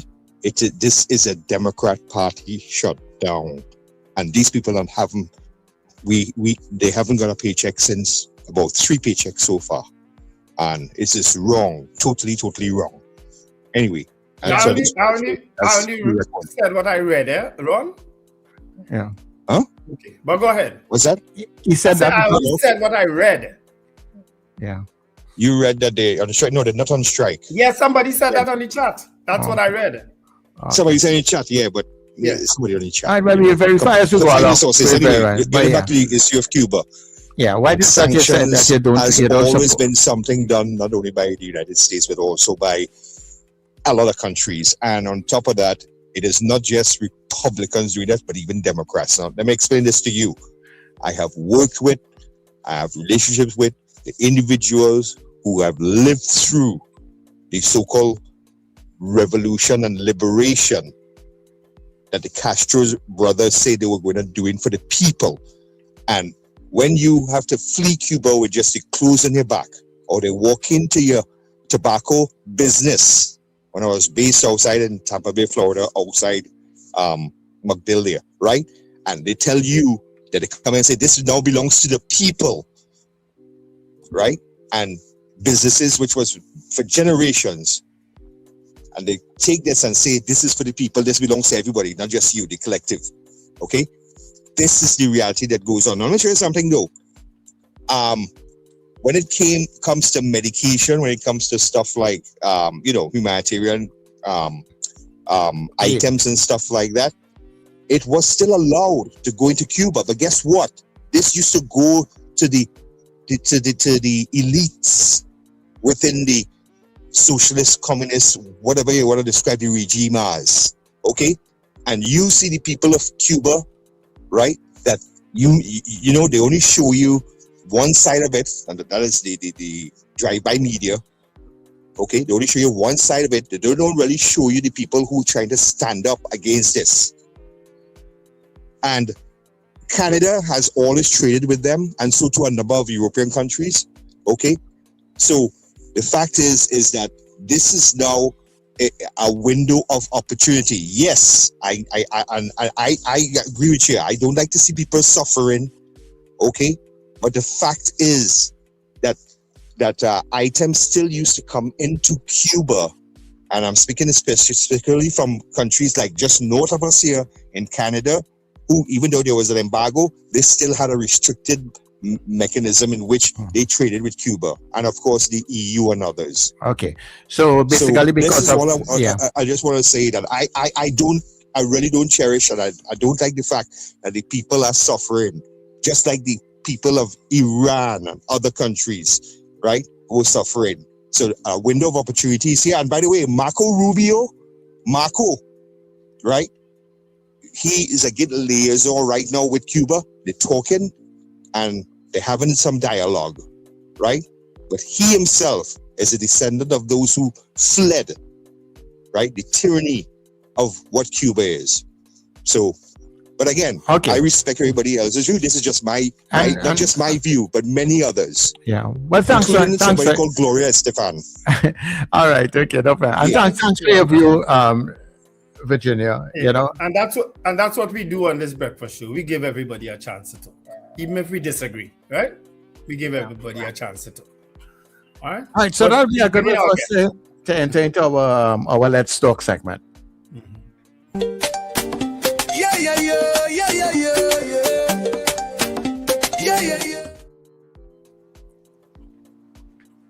All right, our guest is in. Good morning, Mr. Abdullah. Good morning, Wendell, and Sir Charles, and who else is there? Richard. Richard is hovering in the background somewhere. Yes. hovering in the background. Okay. How are you, David? All right. I'm very well, thanks, Charles. Thanks for having me on the program this morning. I was just listening to your caller. And some things he said was factually not correct. I like to deal with facts. Yeah. So first David, of for all, some reason you are just a little. David? Yeah, you sound a little muted, David. Yeah. Good morning, David. A little far. Yeah. Normally I hear you a lot. I'm using pods. I'm using my AirPods. Is that better? I'm not too Is sure. that better? Yes, it's the volume level, actually. The volume level, oh, there. That's going to be problematic for me to adjust the phone. All right, okay, no problem. I'll see what you can do on this side. We'll make out. All right. Yeah, man, come on, Sir Charles, do your job. So you were responding to the caller, David. Go ahead. Yeah, there's some things that he said are just factually not correct, right? So the fact is that Marco Rubio's family left Cuba before the January 1st, 1959 revolution. So they did not flee after the revolution. So that's the first point I want to make. The second point is that many of the people, big business people who left Cuba, left in the days leading up to the revolution or maybe just afterwards, expecting that it would collapse. So they left their properties behind. And they were not interested in Cuba post the revolution. They went to Miami figuring that they would get back all their belongings and so on. Many professionals, doctors and so on left, university lecturers left, and Cuba literally had to restart the training of doctors and so on, because many of the professionals left because they were anti-fundamental change. They were against social justice and the tremendous inequality, the corruption, the violence of the dictatorship of Batista and all of that. So, the people need to understand the real history of Cuba and not spout things that just come out of the Western media, out of this US State Department. Secondly, we have to understand the fact that while it is true that both Democrats and Republicans have supported the blockade against Cuba, because the main elements of that blockade are effected by way of laws, the Helms-Burton Act, the Torricelli Act, and some of the congressional acts that went before those in the 90s. And those laws, therefore, could only be overturned by a majority of both the House and the Senate. And you need both Democrats and Republicans, and none of them are prepared to do that. However, it is also true that President Obama, during his second term, did roll back a number of the executive orders that had been in place, and therefore made travel to Cuba by Americans easier, remittances by persons living in the United States back to Cuba easier, and a number of things like that. And the Cuban economy was picking up very significantly. Obama himself went to Cuba and met with President Raul Castro, and they reestablished diplomatic relations at a high level, at ambassadorial level, because there is a U.S. embassy in Cuba as there's an embassy in Washington, but at a downgraded level and so on. But Obama reestablished that. When Trump came in, he reversed all that President Obama did, and so this was 2016, and therefore reimposed additional hardships on Cuba. And I'll come back to some of the elements of the blockade so we understand why, even though countries can trade with Cuba, why it's problematic to trade with Cuba.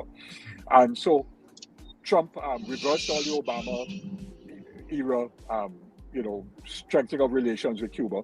And then when Biden came in, and this is one of Biden's, to my mind, one of the horrors of his legacy, was his international relations, quite apart from what he supported Israel doing with the genocide in Palestine.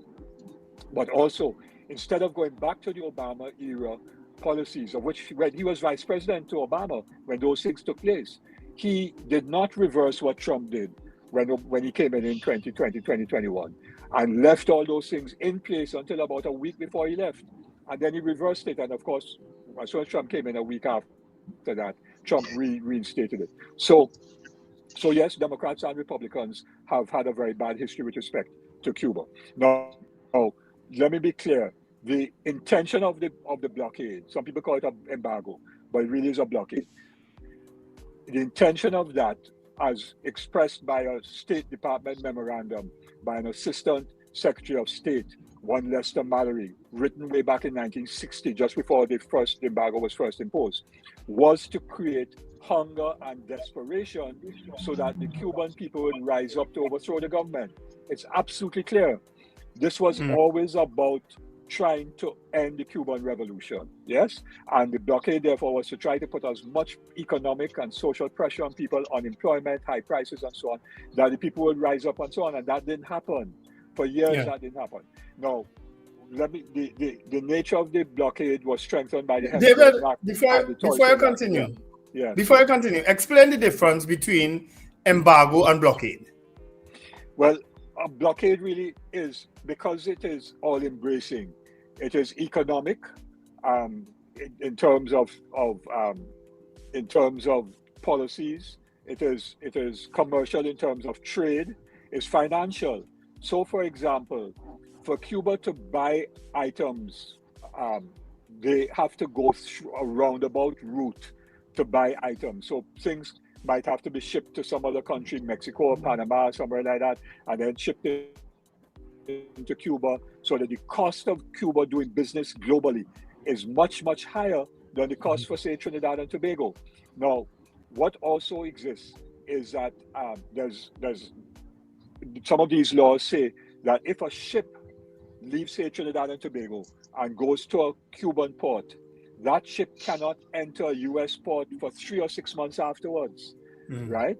So that they blockade ships, and I'm talking about this has been going on for 30, 40 years, so that ships now can also get sanctioned because they were being used to engage in trade with Cuba. In addition to that, companies that do business with Cuba can also be prevented from doing business in the United States. So they try to prevent third companies and third countries from engaging in economic and trade relations with Cuba. The financial thing I described. So financial transactions are very problematic for Cuba. Now, what then happened was that when COVID came, because I was there in 2019 January, and things were bubbling.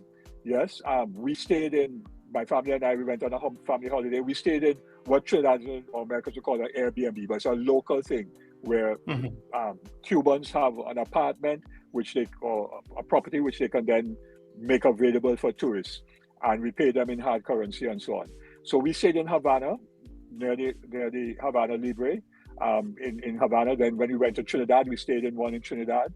And then when we went to Santiago de Cuba, we stayed in another one. Yes? And of course, people have their own restaurants, private restaurants, and other businesses like that. They own their own taxis and a whole range of things like that. So there have been a lot of reforms that took place in Cuba post the collapse of the Soviet Union, when Cuba lost about 70 or 80% of its economy. They did make fundamental changes at that time and that kind of thing. Now, so things were going good. There was a cruise ships were coming in. We ran into some Chinese who were on that cruise ship, right? That came into the port in Havana. But then COVID happened, and of course Trump reversed all those Obama era easing of the restrictions, and then COVID happened and the place was closed down. So the tourist industry closed down in Cuba for many years. And then of course when COVID ended, Trump had in place the very tight restrictions, and Biden kept those in. So the Cuban economy has been squeezed from, say, 2020 to now, right? It was a long 6-year period when it did not get the opportunity to breathe. And then there was what is known as a false list of countries that are supposed to be involved in the state sponsorship of terrorism. And the US has Cuba on that list. Now, why did the US put Cuba on that list? Because in Havana, there were peace talks between the government of Colombia, at that time a right-wing pro-American government, and the armed groups like the FARC and the ELN that were engaged in an armed struggle against the Colombian government for years, right? So Cuba and others facilitated peace processes. And those meetings took place in Cuba because everyone felt safe in Cuba. So the Colombian government representatives were there, FARC representatives were there. And because of that, United States was saying, well, because FARC is in Cuba and Cuba is facilitating those discussions, Cuba is now supporting the state sponsorship of terrorism, when in fact Cuba was supporting the peace process, and there were peace agreements. Yes. And there were peace agreements that arose out of that, right? And the disarmament of FARC and many other things like that. So that's a false list. But what that list does is that if you're a country that is so-called engaged in the sponsorship of terrorism, then you get, I don't like the word blacklisting because that has a racial connotation, but the so-called blacklisting by financial institutions and many others, because if you then engage in trade with them, you could be accused of financing terrorism. And you know there are major global implications for the financing of so-called terrorism. So that a lot of the trade that Cuba had and the financial transactions that Cuba had have become even exponentially more difficult as a result of that.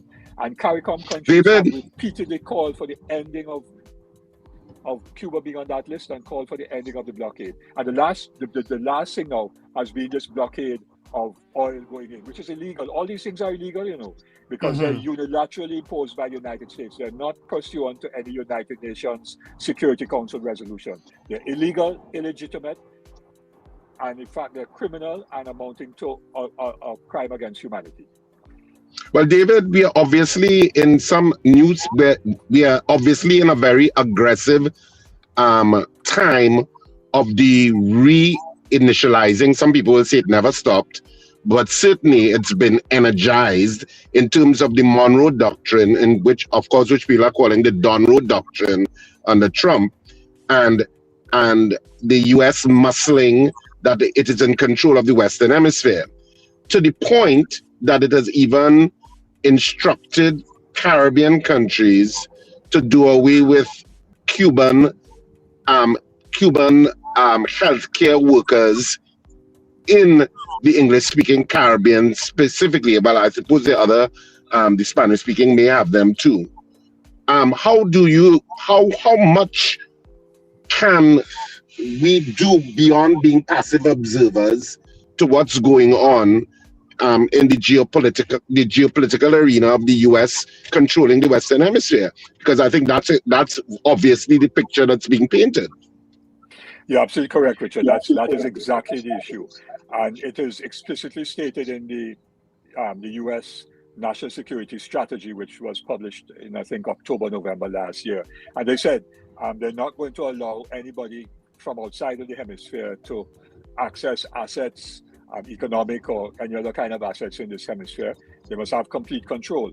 And they'll reward governments, political parties, and movements that support the U.S. policy.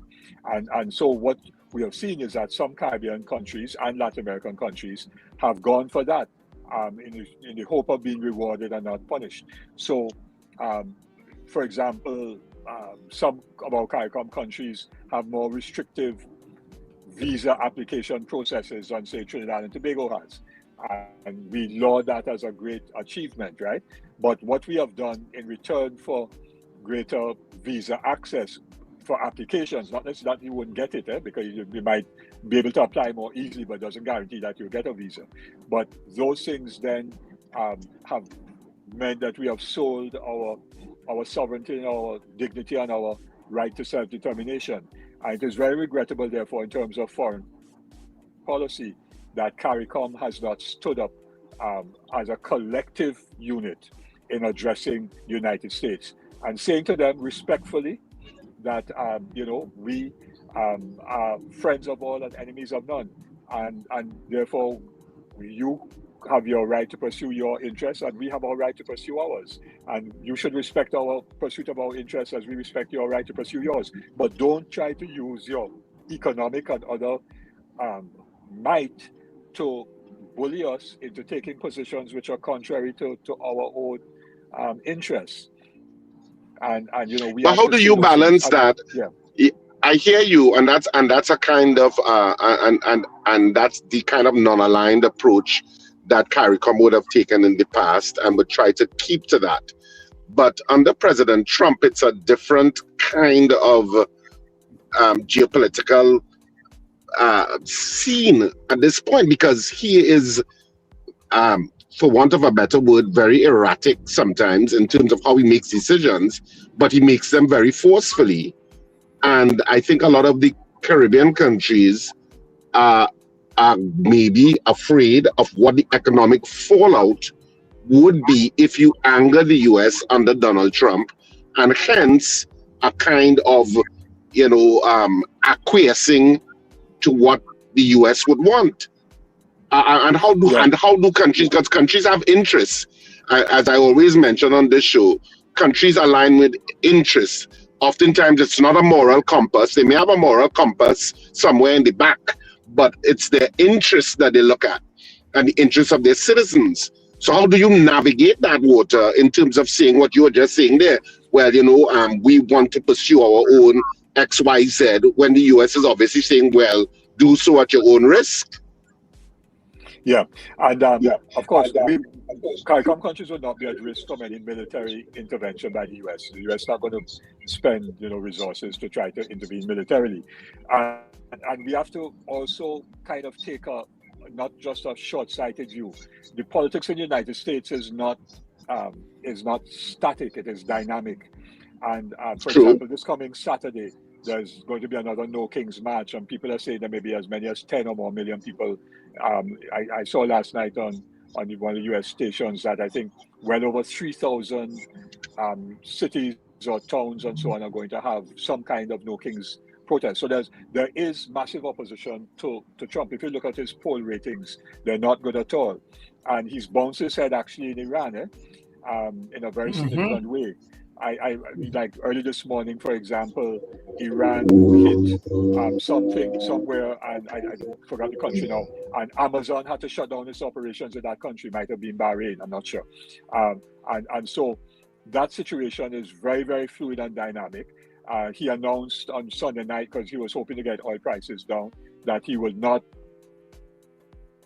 bomb the power plants in Iran for 5 days, because Iran had hit back and said, if you bomb our power plants, we are going to take out all the desal plants throughout the Gulf and the electrical power supply throughout the Gulf. And so Iran hit him back one time with their statement, and then he backed away, and the oil prices dropped overnight, Sunday night into Monday, yesterday, and the stock market rebounded. And then he said, okay, then last night, after Iran hit targets and so on, oil prices have gone back up and the stock market has gone down. So the situation is very dynamic. The midterm elections are coming up in November, and many people think that all things remaining the same as they are now, that the Republicans will lose certainly the House and most likely and quite possibly the Senate as well. And there'll be checks and balances on what Trump can do in terms of war powers and intervening militarily in countries and other things. So the situation is dynamic, and we ought therefore not to put all of our eggs in one basket, as Mrs. Prasad-Bissessar has done, and said, well, she's all in with Trump. Because what happens if that situation in the United States changes? Where does that then leave Trinidad and Tobago? So we have to be measured. We have to not be reckless. I'm not suggesting that we engage in a rhetorical battle with Rubio and Trump. I could do that. I could call out Rubio for what he said in the Munich Security Conference when he talked about Western Christian civilization. And Hexes quite clearly says they're about Christian white civilization. These guys are racist, they're xenophobic, and so on. And we have to understand their ideology and where they're coming from. Mrs. Prasad-Bissessar praised Mr. Trump, saying he's a brave man and that kind of thing. She attacked the PNM in the parliament. I'm not defending the PNM. Wendell could do that, right? So anyway, we could. That's kind of right. That's kind of right, David. We could drop sympathy, but I mean, she said, the PNM is have pedophiles and drug runners. But look at Trump and Epstein. What is more out there internationally in terms of pedophilia than Trump and Epstein and all of the enablers? There are people in Trump's cabinet, including the Commerce Secretary, I think it is, who was next door neighbor to Epstein, and he lied about his ongoing engagement with Epstein in terms of meeting Epstein and visiting his place down on the islands in the Virgin Islands or wherever it was. So these guys are deep into the thing. Trump just pardoned last year a convicted felon, former president of Honduras who was convicted of major drug running and being part of a cartel.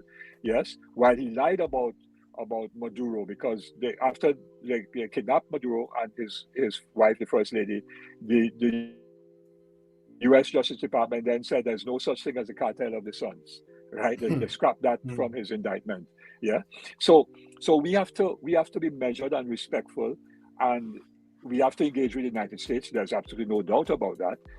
But even as we do so, we have to be, in terms of our trade relations, as there's been some efforts to do that, strengthen that with other countries, particularly, in my view, Africa, parts of South America, and not get totally tied up in this basket of right-wing governments, because that's Chile of the Americas. There's only right-wing governments, Milei out of Argentina, Bukele out of El Salvador, the new guy who's coming in Chile, and so on. The guy in Chile, actually, his father was a Nazi in Germany, Yeah, let's not be mistaken about that. People have to do the research. These are the guys who Trump talks about being democratic and all of that. Is a nonsense as a fiction. Richard, you're absolutely right. It's about U.S. hegemony and the colonial and imperial agenda of the United States in this era. And we can't willingly go down and bend the knee to that agenda. We cannot fight back against it strongly, but we have to navigate it, and there'll be some losses for us, but those things could come back to us in a couple of years. Yeah. David, what is life like actually for the people on the ground there in Cuba? Because we were hearing something about in a hospital and how many people died and that sort of thing. Is there any truth to those things coming out? It's very, very difficult. I mean, I'm part of, as you know, the Assembly of Caribbean People. I'm a member of the Regional Executive Committee, and we have a Cuban chapter. And when we have a meeting, sometimes they could join if they have electricity, if they have internet, and so on, because if there's no electricity, there's no internet, right? And the fuel blockade really is a criminal thing. You can imagine Trinidad and Tobago, because we now import all our fuel, right? All our gasoline and diesel and aviation fuel. And a significant part of our LPG may also be imported. You can imagine if we got a blockade of fuel, all our internal transportation would shut down. And so maxis, buses, private taxis, PH, all of that will shut down. Garbage trucks can't move, distribution trucks can't move. Yes, and that is a kind of situation that would emerge. Now, of course, we could generate our electricity from natural gas, so we're fortunate in that regard. But in Cuba, they don't have natural gas, so they generate it from whatever they produce locally, because they do produce a certain amount of crude, but it doesn't meet all their needs. And they have a significant amount of solar power. Cuba has more solar power installed than any other Caribbean country, but that is still not enough. Cuba is a big country, If you try to drive from Havana to Santiago, which is not quite one end to the other, but significantly one end to the other, that's 10, 12 hours drive easily. Yes, by car, and much longer by bus. So it's a big country, 11 million people. So there are real problems with respect to the fuel, what Trump has done with respect to the blockade of fuel going into Cuba. And that is why you see all these humanitarian efforts being launched, and people are carrying in medicines and other things like that. We here in Trinidad and Tobago, I know the University of the West Indies launched something, and then a group of us, political and social movements, launched an appeal here in Trinidad and Tobago as well. We are collecting financial contributions to purchase medicines, because we got a list of medicines from Cuba, from the Cuban Institute of Friendship with the Peoples. These are the things that they need. It's purchasing medicines, and we hope to purchase a number of solar panels, which we could send to Cuba, which can't power a whole lot, but it could maybe power a ward in a hospital, or maybe power a health center, to provide some electricity for their equipment, and so on. But with that embargo that is in place right now, how does that place Trinidad and Tobago, where assistance like aid and stuff and things like that, like how you guys are trying to raise stuff, is that allowed? It doesn't impact on us. Oh yeah, that isn't a problem. Caribbean Airlines, as far as I know, is still flying to Cuba. Yes, Copa is still flying to Cuba, so there are flights going into Cuba. There's a shortage of aviation fuel, so they have to make arrangements to fuel somewhere else before flying back out. But there are flights going into Cuba, and yes, people can send humanitarian aid.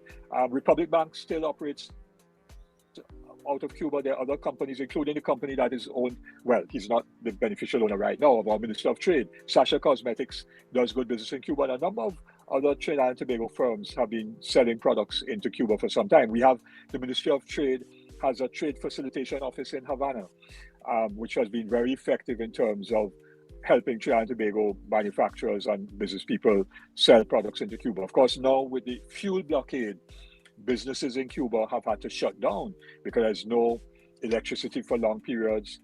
Quite apart from the nationwide blackouts, but you may have rolling blackouts and so on. And people can't get to work because buses, public transport isn't running because there's no diesel. So people have to work from home. So economic activity is being strangled. That's why it's an economic blockade too, because economic activity is being strangled. And that has made things very, very difficult. And we have to raise our voices and tell the US, no, that is illegal, that is wrong. And you can't be about trying to, take over a country by punishing the people that's known in international law as collective punishment. And it is illegal. And somebody is going to bring a case, I'm sure, against the United States in the International Criminal Court and the International Court of Justice to accuse the United States and Trump and Rubio and the others of crimes against humanity and of it's almost genocide. If you're trying to starve people into submission, that's genocide. Yeah. David, how can people donate and help out the situation in Cuba? If you have a number or place and people can drop off items or anything like that, how can they help? Yeah, so they could go to any branch. The campaign that we have is not just an MSJ campaign. It's been supported by the Emancipation Support Committee, the Caribbean Freedom Project, the Wahoo Community of San Fernando, the Black Agenda Project, New National Vision, the Network of NGOs for the Advancement of Women, the All Mansions of Rastafari, Trinbago for Palestine, and I may have missed out Joint Trade Union Movements. All of these groups are supporting this initiative. And so they could go to any branch of First Citizens Bank and you could make a deposit by check or by cash. And you have these fast deposit boxes, quick, whatever they call it. So, you don't have to necessarily go to the teller, the CSR to do that. And you make that out to the Movement for Social Justice. And the account number is 183-7658, 183-7658, Movement for Social Justice. And we'll be collecting that money and then using it on behalf of all the organizations to buy the items, which we will then get to Cuba. Persons who want further information can make a phone call, and I'll give you the phone number that people could call in 1 second. It's 761-5354. 761, let me just double check that so I don't give people the wrong number, but I think that is the right one. 761-5354. That's right, yes. And one of our people will answer that phone and give you further information. You could also do a direct bank transfer because people have online banking. So you could transfer directly from your account if you don't want to go into the bank. You could do a direct transfer to the MSG account, which I just gave you, which is 183-7658 in the name of the Movement for Social Justice. It's a checking account, and the bank is First Citizens Bank. Right, excellent. Yeah. David, just before the we phone go, number is 761-5354. Yeah. all right, David, just before we go, I just want to find out for the economics of it, how does businesses fare in Cuba? Because I suppose everything still has to be paid for in US dollars. How is the business sector faring in Cuba where that is concerned? Yeah, so while it is problematic to trade in US dollars, although there still is, you can also do it in Canadian dollars or in euros. And your previous caller did say Canada and the European Union, they do have, economic relations with Cuba, and people can travel and so on. So people can use Canadian dollars or euros, and people can use their credit cards, although some local credit cards might be problematic depending on which bank you're using. The blockade may prevent you from using your credit card. But like when I went there in 2019, I don't know if it's changed since, but when I went there in 2019, we were using our credit cards to pay bills, like in a restaurant or to access money even from ATMs. Of course, you're not going to get it in US dollars or that kind of thing. You get it in the Cuban currency, which you could then use to spend in Cuba. Yeah. Yeah. All but right. It is more problematic. Businesses and Cuban businesses. I mean, so right now the situation really is very bad particularly because of the fuel blockade. And so we have to raise our voices to try to break it. I am hoping that Mexico and Brazil, quite apart from Russia, but Mexico and Brazil, which have long-standing relations politically with Cuba, especially Lula had a very close relationship with Cuba, that they will, say we're going to send oil to Cuba regardless, and maybe have those tankers accompanied by a Navy vessel. I'm hoping that will happen to break that fuel blockade, that they have the courage of conviction to do that, even if they get hit by higher tariffs. And this narrative about the Castro brothers, let me just make it clear. In 1953, July 26, when Fidel and others attacked the Moncada barracks in Santiago, Raul Castro was part of that movement. Yes? So it wasn't as if Fidel was handing over power to his brother. There were many others who were part of that, but Raul Castro was one. Yes? And when he was not killed, a number of them were killed, Raul and Fidel survived. Juan Almeida, who was Afro-Cuban, he also survived, and many others. And they then were jailed on what was called the Isle of Pines, now called the Isle of Youth. They were jailed, and then at that famous trial when Fidel said, "History will absolve me," in that famous speech, they were eventually freed. And then they went to Mexico. Raul was part of that. He went to Mexico and so on. That's when Che met them in Mexico, and then they came on the Granma to Cuba, and they were engaged in the armed struggle. Raul was up in the mountains with Fidel. So it wasn't a family thing that you were handing power from one brother to the other. Raul was part of the revolutionary process from 1953, right? His wife, Raul's wife, who died a number of years ago, Vilma Espin, who was head of the Cuban women's organization, the FMC. David, we have to leave it also part of that revolutionary struggle. Yes? Yeah, we have to leave it there, but thank you so much for your insight and, of course, sharing your information. Thanks for having me, guys.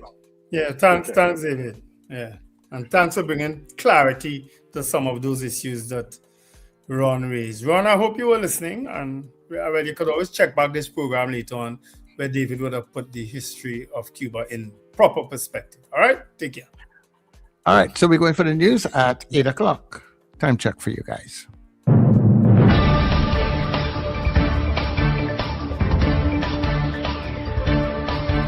The news you need, the clarity you deserve. Local, regional, global. This is Net Radio News Now. This is News Now on New Era TT Radio, Net Radio, and Guile Caribbean TV for Tuesday, the 24th of March. I am Derek McMillan. So glad that you can join us. The Children's Authority says minors detained under the state of emergency are receiving proper care following concerns over the detention of a 16-year-old boy. Jaylon George is being held at the Youth Training and Rehabilitation Center under a preventative detention order, with authorities alleging links to gang activity and planned attacks. His parents, however, maintain he is innocent and was detained while liming with friends. Homeland Security Minister Roger Alexander has defended the decision, saying police acted on intelligence. The Children's Authority says minors in custody are provided with legal representation, medical care, education, and psychosocial support. Officials add that children are housed separately from adult prisoners and are monitored through regular inspections to ensure their welfare. The authority also says there has been no noticeable increase in minors detained during the current state of emergency. The Community-Based Environmental Protection and Enhancement Program, CPEP, has filed a lawsuit against its former chairman, Joel Edwards, and members of its previous board over the extension of service contracts ahead of the 2025 general election. The company alleges the board approved the extensions based on incorrect information the cabinet had granted approval. Contracts were renewed over a 3-day period in April, committing CPEP to financial obligations. A subsequent review found no cabinet approval had been given, and the contracts were later terminated. CPEP says it has already incurred over $6 million in related costs and is seeking damages and compensation for alleged breaches of duty. An updated plan to repatriate Trinidad and Tobago nationals from Middle East refugee camps includes measures to assess security risks, address mental health concerns, and ensure compliance with local laws.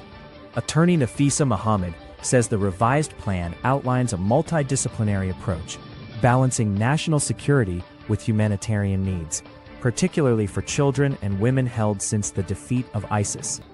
It includes screening by national security agencies to determine risk levels, as well as trauma-informed assessments to guide rehabilitation and reintegration. The proposal also recommends legally binding agreements for adult returnees, with penalties for breaches, and cooperation from relatives to support the process. Officials say the plan is supported by collaboration with international partners and aims to ensure safe and structured reintegration into society. Police are investigating a break-in at the Siparia Seventh-day Adventist Primary School, where cash and items were stolen. The incident was reported around 10 a.m. on Saturday, after the principal arrived and found her office ransacked. Authorities say drawers that had been secured were opened, with $615 in cash, a phone charger, and a Bluetooth speaker among items missing. In a separate office, $2,400 in canteen funds was also reported stolen. Investigators say entry was gained through a window at the side of the building, which was also used as the exit. Residents of Rio Claro staged a protest on Monday, calling for jobs and reforestation following land clearing for energy projects. Led by the Rio Claro Unemployment Association, demonstrators marched to the Point Lisas roundabout, saying promises of employment and environmental restoration have not been fulfilled. Residents say deforestation linked to the Cascadura project has impacted livelihoods, with many still unable to find work. The group claims about 150 people are seeking employment and is urging the National Gas Company to honor commitments to replant forests and involve residents in the process. They also raised concerns about environmental damage and loss of resources. The association says it has been in discussions with officials for years but has seen no progress, and warns further action could follow if concerns are not addressed. In international news, Slovenia has introduced fuel rationing, becoming the first European Union country to take such action amid rising energy disruptions linked to conflict in the Middle East. Private motorists are now limited to 50 liters of fuel per day, while businesses and farmers are allowed up to 200 liters. Officials say the move follows sharp increases in fuel prices and increased demand from drivers crossing into Slovenia to access lower, regulated prices. Prime Minister Robert Golob says there is no shortage of fuel, adding that supplies remain stable despite the restrictions. Petrol stations have been tasked with enforcing the limits as authorities seek to manage demand and maintain supply. And that's the main stories in the news at this time. That was News Now. Stay informed with New Era TT Radio, Net Radio.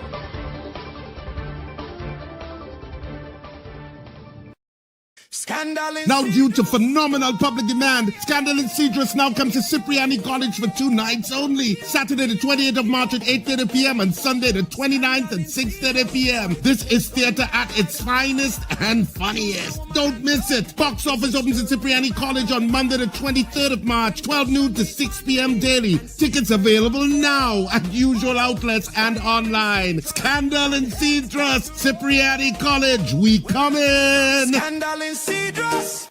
Save more now at Furniture Plus. Get a pair of pillows for only $49, queen mattresses from $7.99, free gifts with select purchases, plus extra discounts on higher purchase plans. Hurry, visit any Furniture Plus showroom today.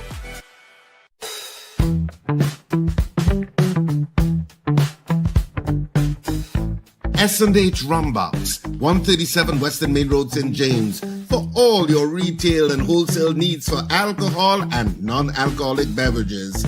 Call us at 686-0599 or visit us at 137 Western Main Road, St. James. S&H Rumbox, drinking out of the box. Join me, Brother David Muhammad, every Tuesday from 6 p.m. to 8 p.m. here on New Era TT Radio, Net Radio, Powerful Radio. Join me to hear knowledge, wisdom, and understanding. Tuesdays, 6 p.m. to 8 p.m. here on New Era TT Radio. Net Radio.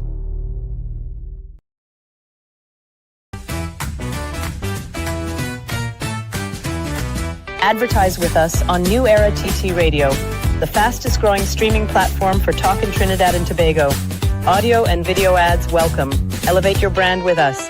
Connect with us at newerattradio@yahoo.com or call us at 299-5156. Now what are you waiting for?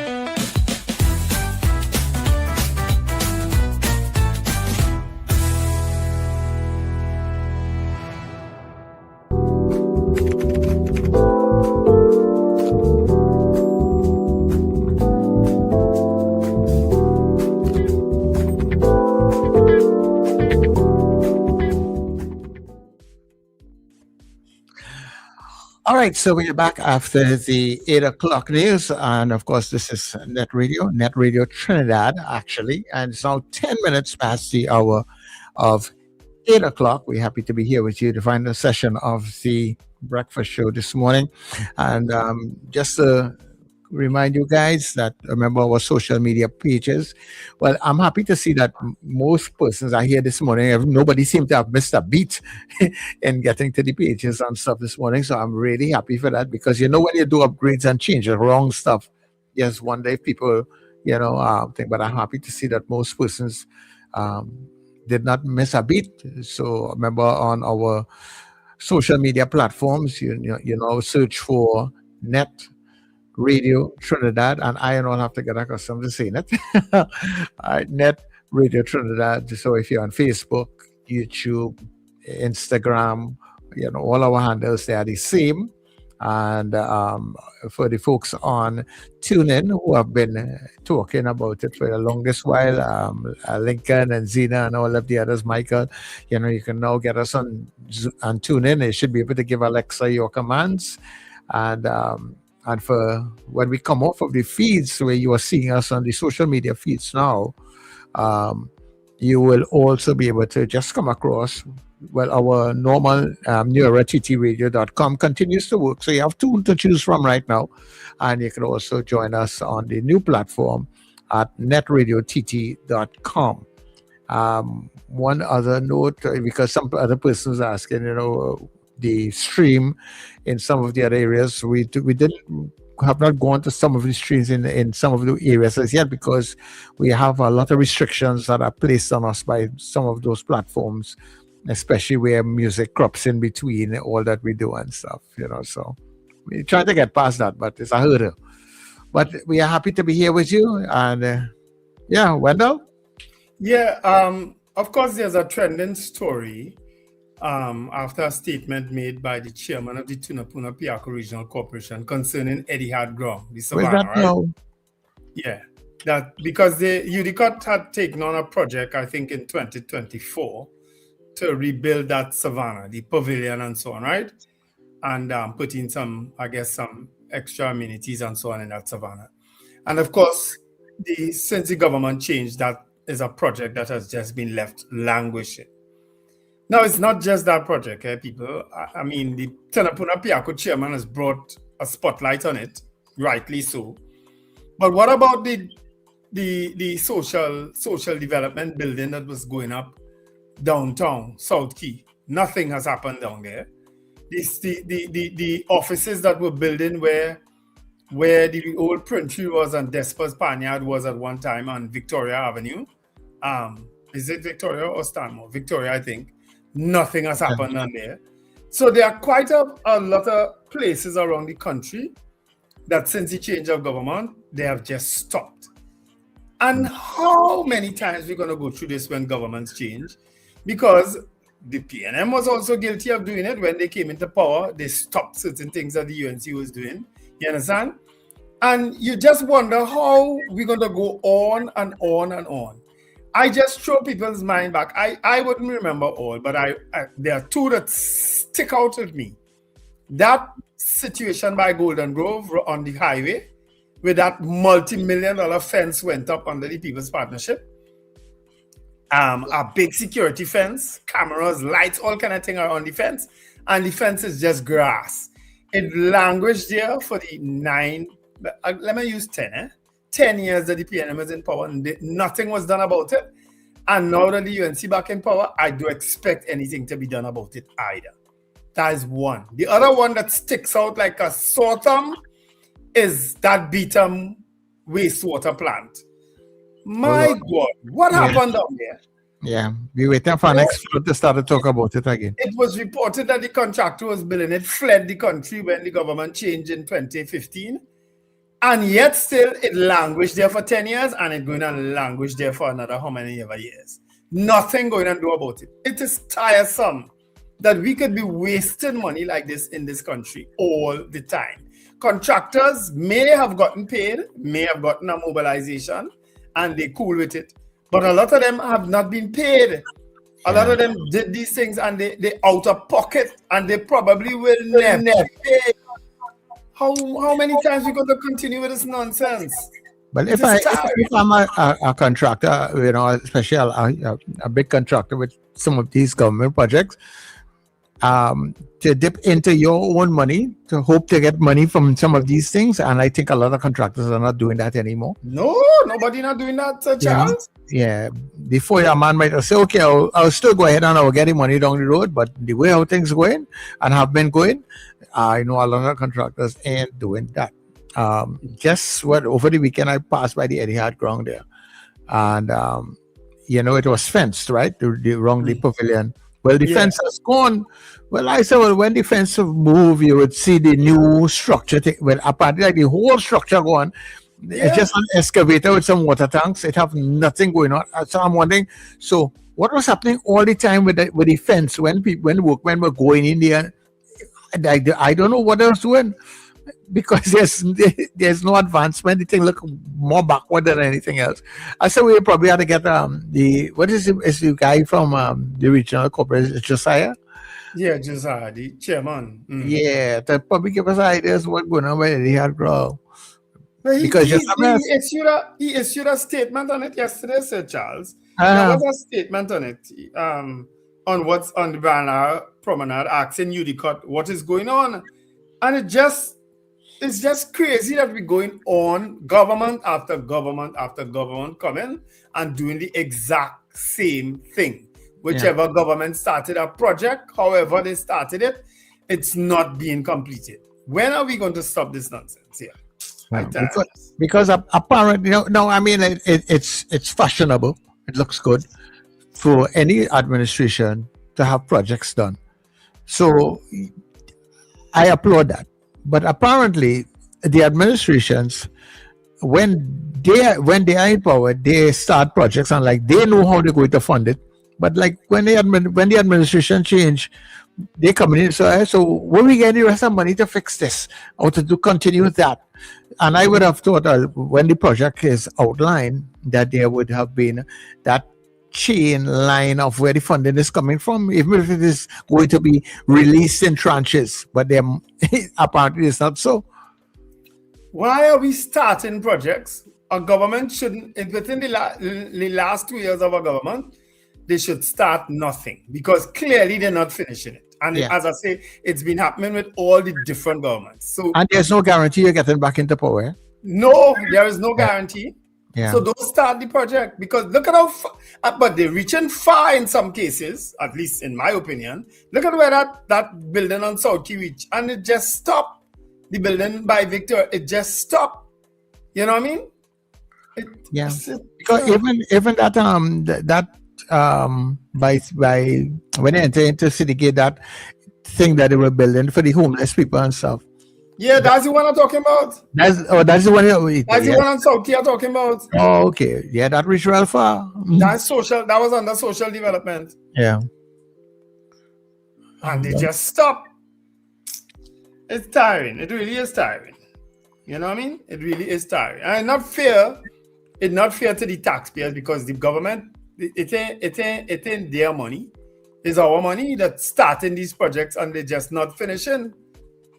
You know what I mean? So at least all right. Let's look at the politics how we've gone for the last how much ever years, right? So the People's Partnership / UNC start something. When the PNM come into power, they ain't continued, right? So Okay, because they start their own fresh set of projects, right?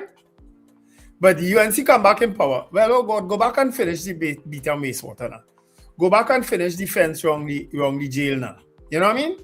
If PNM come back in the next few years, then they gotta go back and finish the social services building. So, but nobody doing that. Is like, when it's done, it's done. When it's abandoned. Yeah. And leave it to hell.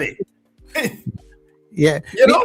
And that is because I suppose when an administration is played, when they start a project, they have an idea that how it's going to be done. And you're right. So maybe when all they reach 3 years in all the term, if all they start no project yet, do not start nothing. Don't start nothing. Yeah, pay off your bills. Yeah, don't start anything. Because if you don't get back in power, the project is going to halt. And it's just going to be wasted taxpayers' money. Eventually, you know, going on. Somebody going those places and start to loot them, vandalize them, and oh man, and time or like if you get back into power to go back to the project, you have to start from scratch again. You know, so all they do really and truly, when they're right, don't start no project. Don't start nothing. No. I agree with you. Pay bills in the last 2 years and call that George, and hope you get back in power. Yeah. Just before we go back to the lines also, you know, I just went to, because somebody was asking me something and I saw it in the news yesterday. Two things. Well, apparently the Spiritual Shouter Baptist, they was supposed to have some walk march. And and that did not come off. But it apparently people are saying this, you know, whatever is the reason, but the police is saying is that the request came way too late. It was just like 2 days before it. So it did not happen. That was supposed to happen over the weekend, I think, on. And the other thing is the... You know, I don't buy that stupid. I don't buy that what these police tell me. Well, we'll find out from Mr. Bradford tomorrow.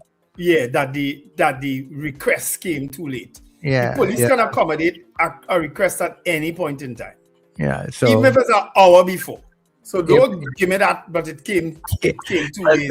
So tomorrow we'll find out for sure what really went on there when we talk with Mr. Bradford. What threat the Baptist people could ever be if they have a march? What threat it could ever be to the TTPS or to the country?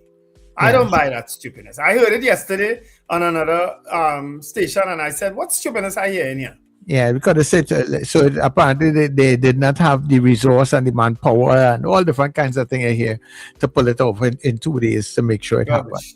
Right? And I understand that there was a little hiccup with the Kirk Franklin concert, and where time was concerned, persons apparently the concert started late. And one person who went to the concert was saying to me that they had too many local acts before the main act, and it because of the fact that if they recognized that they had started late, they should bring on the main act. So time they brought on the main act, you know, the police in some cases, time is time, eh? Yeah.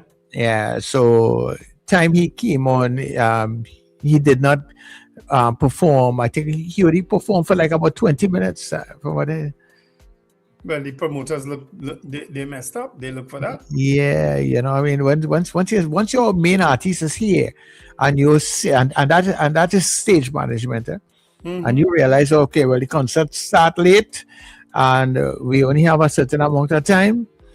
The main artist going on here. Everybody else have a shift. That is what people pay for. Yeah, they and the thing about it with some of these with local artists, and if you don't have a good stage manager in this country, local artists get on that stage and see that crowd, they ain't coming off, you know.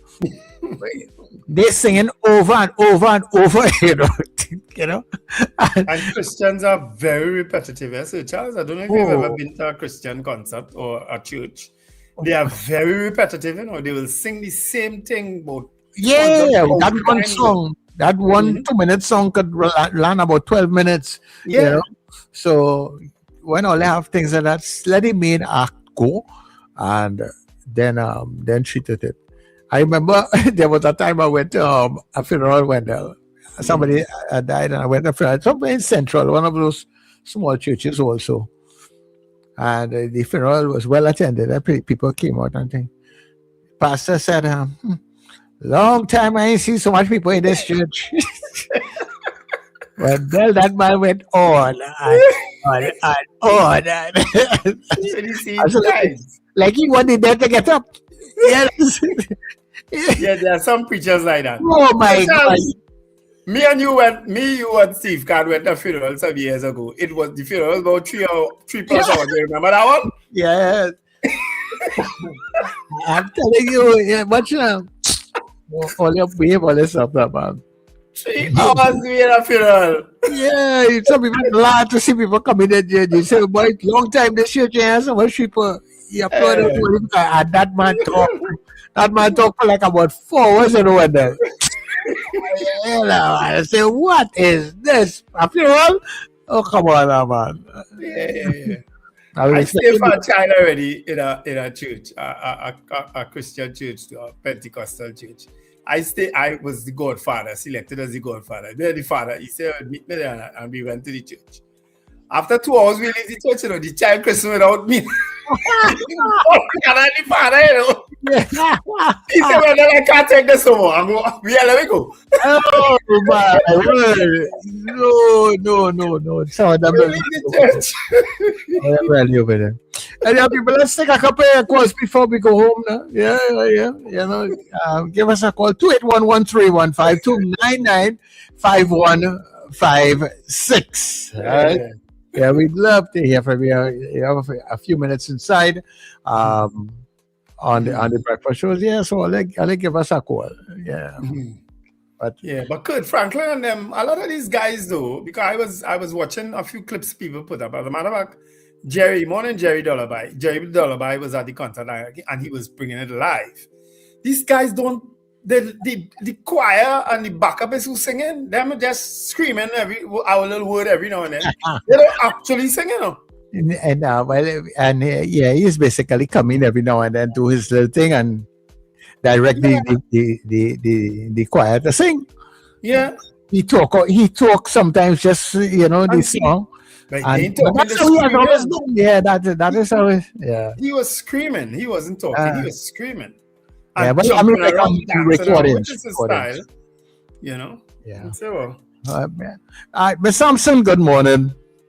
Good morning, gentlemen. Morning. These government have book sense and no common sense. The money is not yours. A project start. Finish the project. Ton of money. How I mean, you don't have no money. You don't have money to have party, how much $1 million party and all of that. You tell me you didn't have no money, man. Charlie, they're still focusing on the Jammeh thing. They should be focusing on other stuff. Well, End it is Oreo, is black man, is rapist, and is small thing against Jammeh. Get rid of it. Stop it. Focus on something else in the country. Well, if I just set up, you remember how long Brian Lara Stadium stayed there before it fixed? That's true. And now they want to tell it had too much noise. You can't do this, you can't do that. What's going on down there? You just tell them like a white elephant.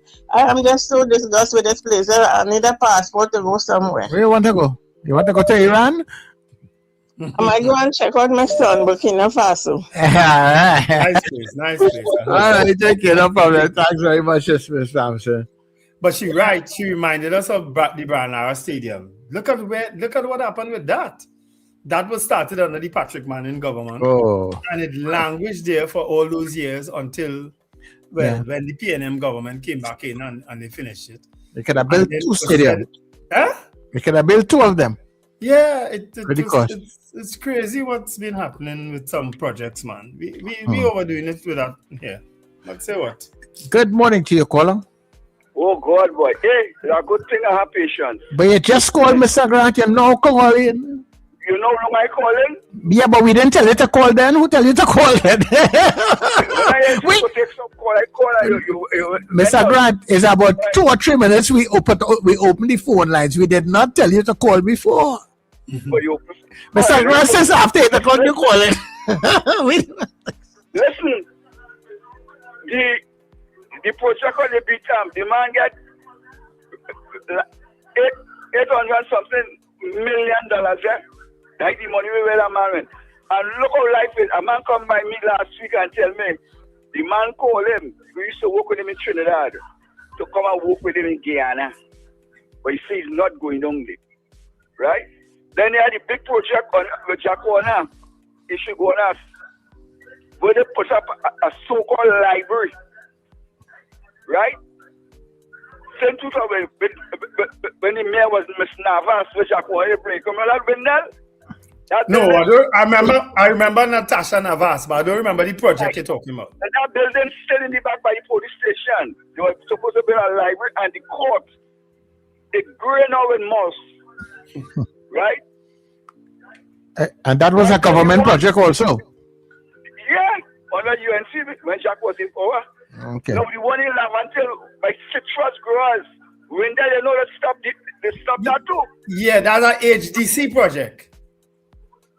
Right, they stopped that. You want my citrus growers land there? Where they putting up the houses? They stopped that too, eh? Wow. You understand what's going on? Okay. Anyhow, I'm waiting for the fifth to come. All right, okay, Mr. Grant. Yeah. Something you waiting to come, the fridge or something like that. It's a song like that. Good morning, guys. Morning, Kola. Yeah, well, there's a lot of things been going on all the time in Trinidad and Tobago, but let me compare Hitler behavior in 1930-something to 40-something. What you compare that behavior Hitler and Trump right now? You have 11 million people trying to suffocating in Cuba. You have all these people suffocating. Iran has a 90-something million population. You have all these people suffering. You have Netanyahu kill out and mash up the Gaza and all them things. Check that behavior and compare that behavior. Trump, and remember some people call Trump a Nazi and all kind of things. And what the behavior he and the Israeli Prime Minister, they carry the same kind of conduct and behavior like how Hitler was conducting himself in that time when they invade places, when they had this, control everybody and everybody throwing your line and them is the danger to the way I hear Netanyahu talking about some missile what Iran have where it meet Europe and showing you the check that Iran and all kind of, but Iran never attacked nobody. These are the people trying Netanyahu who want to control the Middle East and take more territory. And Iran was a kind of hindrance to that. So them trying to put Iran under subjugation and dominate that part of the world. And that's what's going on. We're talking about that real terrible behavior, the whole world being affected right now with the behavior of Trump and them in terms of the economics. Because some countries rationing on fuel. Yeah. In Europe already. Yeah, we have it, but they rationing it. So check the behavior of these people. We have to call out them people and condemn them people. We have to do that with total authority without being afraid or frightened for nothing. Yeah. Yeah. All right. Thanks very much, Kola. Yeah. That is, they may call it probably modern day some kind of thing. Yeah. So it's like the modern day Hitler, that kind of thing. Yeah. Captain Ron, good morning. Gentlemen, good morning. How are you guys doing? Happy Morning, Tuesday. Captain. We good. Yeah. First of all, the last gentleman there who called there, who spoke about the U.S. and Israel. Gentlemen, whoever you are, you go to the head of the class. You are so correct. And this is what the mainline medias in America is trying to keep away from the public in the U.S. And they're telling lies all the time. Anyway, the truth is coming out any which way. And to Miss Sampson. Miss Sampson, I'm looking to go to Burkina Faso soon. I might be flying a private jet, so I might make you might pick up. I'm not in Piaco. Yeah, Piaco, and I'll pick you up. I'll let Officer Charles that you know, and I'll arrange and we go to Burkina Faso. Well, look at how I going in Piaco, just waiting for when you land. Yeah, yeah, but I really want to talk about this one. I'm so thankful that you guys invited that gentleman there, David. What's his last name? Abdullah. Who's there with you guys? The guy, Abdullah. And he is so correct. I've been to Cuba, and I still do not understand. We talk about Cuba suffering, and who's causing all this suffering is not the United States. The United States causing all this suffering, and we're in everybody's country. and people right here suffering. Right here in this country suffering. So something is wrong. The politicians, I don't know. And whilst they're suffering, us here, and interfering with everybody else's country and trying to tell them how to live their lives, you're filling your pockets because Donald Trump came in with a little bit of money who was kind of almost bankrupt. And now Donald Trump is over $6.5 billion. And his son just got a contract from the government, which is his father is the president. The son, Eric Trump, has started a new drone because he realized the way to fight wars is Iran. They said Iran has showed the world how to fight wars now with missiles and drones. So he decided now he has started a factory making drones for the military here. And his father already signed the contract. So you see the corruption there? That is pure corruption. Anyway, but is yesterday yesterday when they had the 3 fellas got shot in Pinal? Was that yesterday, correct? Yes. All right, what disturbed me? I listened on another frequency yesterday afternoon. And I heard, well, it was from the morning, early before you guys came on. And then I heard a reporter reporting the exact address, the building, what level of the floor of the building that the person who saw the aftermath. Oh. Why are you doing that? And almost giving the person's name. That is endangering the person's life. Yeah. You put the person there, and I find that is really... that is not responsible journalism at all. Correct. I thought something was wrong. Anyway, guys, y'all be safe. Have a good day. Yeah. Wendell, when I make the turn to land in Piarco, I'll let you know beforehand. Of course. I wouldn't miss that for the world. Captain Rondo come with no small plane. Plenty people to pay. Do not come with any small plane when they decide to make that trek. But if that is actually so, they should not be giving away people's identity, people who saw, people who shared information. And that can't be a good thing at all. Yeah. Sometimes media people, well, even social media people, so want to be first with the news. Yeah. And that is the thing about social media. Yeah, because social media also have a lot of people who really don't have a clue about it. Everybody just you ever see, according to my cousin, Randolph. Good morning, dear Randolph. He's down there in Bata. He's furniture shop man, and I remember time I was talking to him and he said, so how come you was spending all this time by yourself doing all these things? He said, well, it's hard to get people to work at it. He said, because a man just come, spend 2 days, and next thing he tell himself he's a real big furniture maker.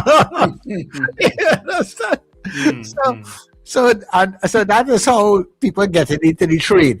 It's like, and I can say this just like for the profession that we're into, the DJing and everything too. You have a computer now as a DJ, Yeah. You have access to music. You just get it, and you get it today and use a DJ tomorrow. Yeah. All right, let's see if we can probably get 1 or 2 corners very quick. It's almost at that point in time where we are going to pack it up. Caller, good morning. Whole morning. Right. You have to Wendell, we have to start to put clamp on all the mouth. For what? Why you now call? You wasn't calling before? Yes. You got hold my like your chance to talk. Right. And you should have tell Captain Ron that you will be coming to your shame to say that. You're telling him about bring up big I tell him bring a big plane. I don't want to carry myself. I want to carry you too. Well, you know all others who go in. You say you go in, I will be in the lineup. Right. I just called to say good morning. And when the other full fat face one, he gone long time. You got to check out Wonder Woman. All right. Ritz. All right, thank you. Bye-bye, Leah. I just want to read 2 comments here. One from Lester Cragwell said Trump playing games. He just given his forces time to reach Kaga Island. I guess that spelling is correct. And be in position. If the U.S. can't locate the enriched uranium, it means they lost the war. And Kurt Hope is also confirming what Captain Ron said. He started a drone company and got the contract from the Pentagon. All right, so those are some of the comments. Anon is also saying, and I read this somewhere, Iran showed them the ability to extend their missiles to Diego Garcia, 4,000 kilometers away, which is why Netanyahu was saying they can't reach cities in Europe now with their missiles. The fact that they reached to Diego Garcia, 4,000 kilometers away, it's possible their missiles can reach cities in Europe. That has to be a scary thing for Europe. Yeah. Certain parts of Europe, you know? So but Iran, as I say, showing they ain't care. Yeah, and that is to probably give Trump leverage just because he's been asking them all to come inside now, man. We need all their help. So yeah, but why would a European country say, yeah, we're going in? Because next thing you know is missile in the tail. You know what I mean? And they're closer to anything now. Yeah, America free as a bird where they are out there, you know. Yeah. They're very well protected. You understand? I was seeing something where, where Mr. Trump was actually saying too that like they have this a kind of a temporary ceasefire for a few days and all kind of things that he's talking about. But he is facing a real uphill battle at home. And according to what goes in that midterm, all of this could really be stymied going forward. Yeah. So we wait to see how that goes. It's a way also off. Plenty will happen between now and then. Yeah, because he doesn't let up. He goes to sleep and he gets up. And something else. I don't think he just sleep, no? Yeah, he probably don't sleep too long. Yeah. But people, that's back on the home front before we sign off. So Charles, we're still waiting on the commissioner to address the crime problem, all these murders and all these robberies, because every day there's a video of some robbery taking place somewhere. You understand? Men just running in places, beating up people and robbing them. The commissioner is yet to address us on that. He is yet to address us on the drugs that went missing from the police station and replaced with blocks of wood. He is yet to address us on the killings and on police officers being held in sting operations. He is yet to address us on those issues. Mr. Commissioner, we await. Yes, plenty to answer for. Plenty. Yeah, and the whole, so where's the situation with the Joshua Shamaru situation? And going back to that thing where the guys got killed in Port of Spain, and the people from the beat-up, it's only when the people from the beat-up start to make noise, you just get movements and that. Yeah, and right now in the meantime, your subordinates are telling the Baptist people that they apply too late to have a peaceful march to do a prayer. A march that leads in a prayer, they apply too late. That's what the subordinates doing. Tired of all, yes. Anyway, folks, have an absolutely wonderful day. Remember to let go and let God, despite all that's happening. We still on Gael? No, it's off. Okay. We dropped off at 10 minutes ago, actually.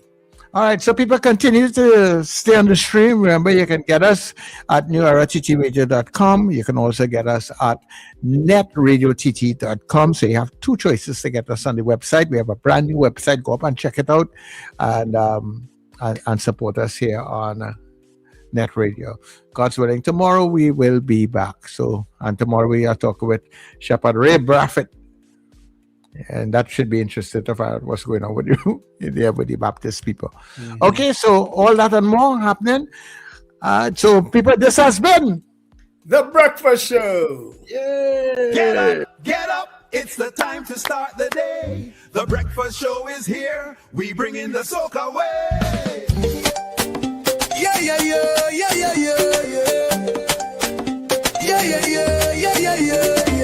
Wake up, it's a brand new dawn. The Breakfast Show got the vibe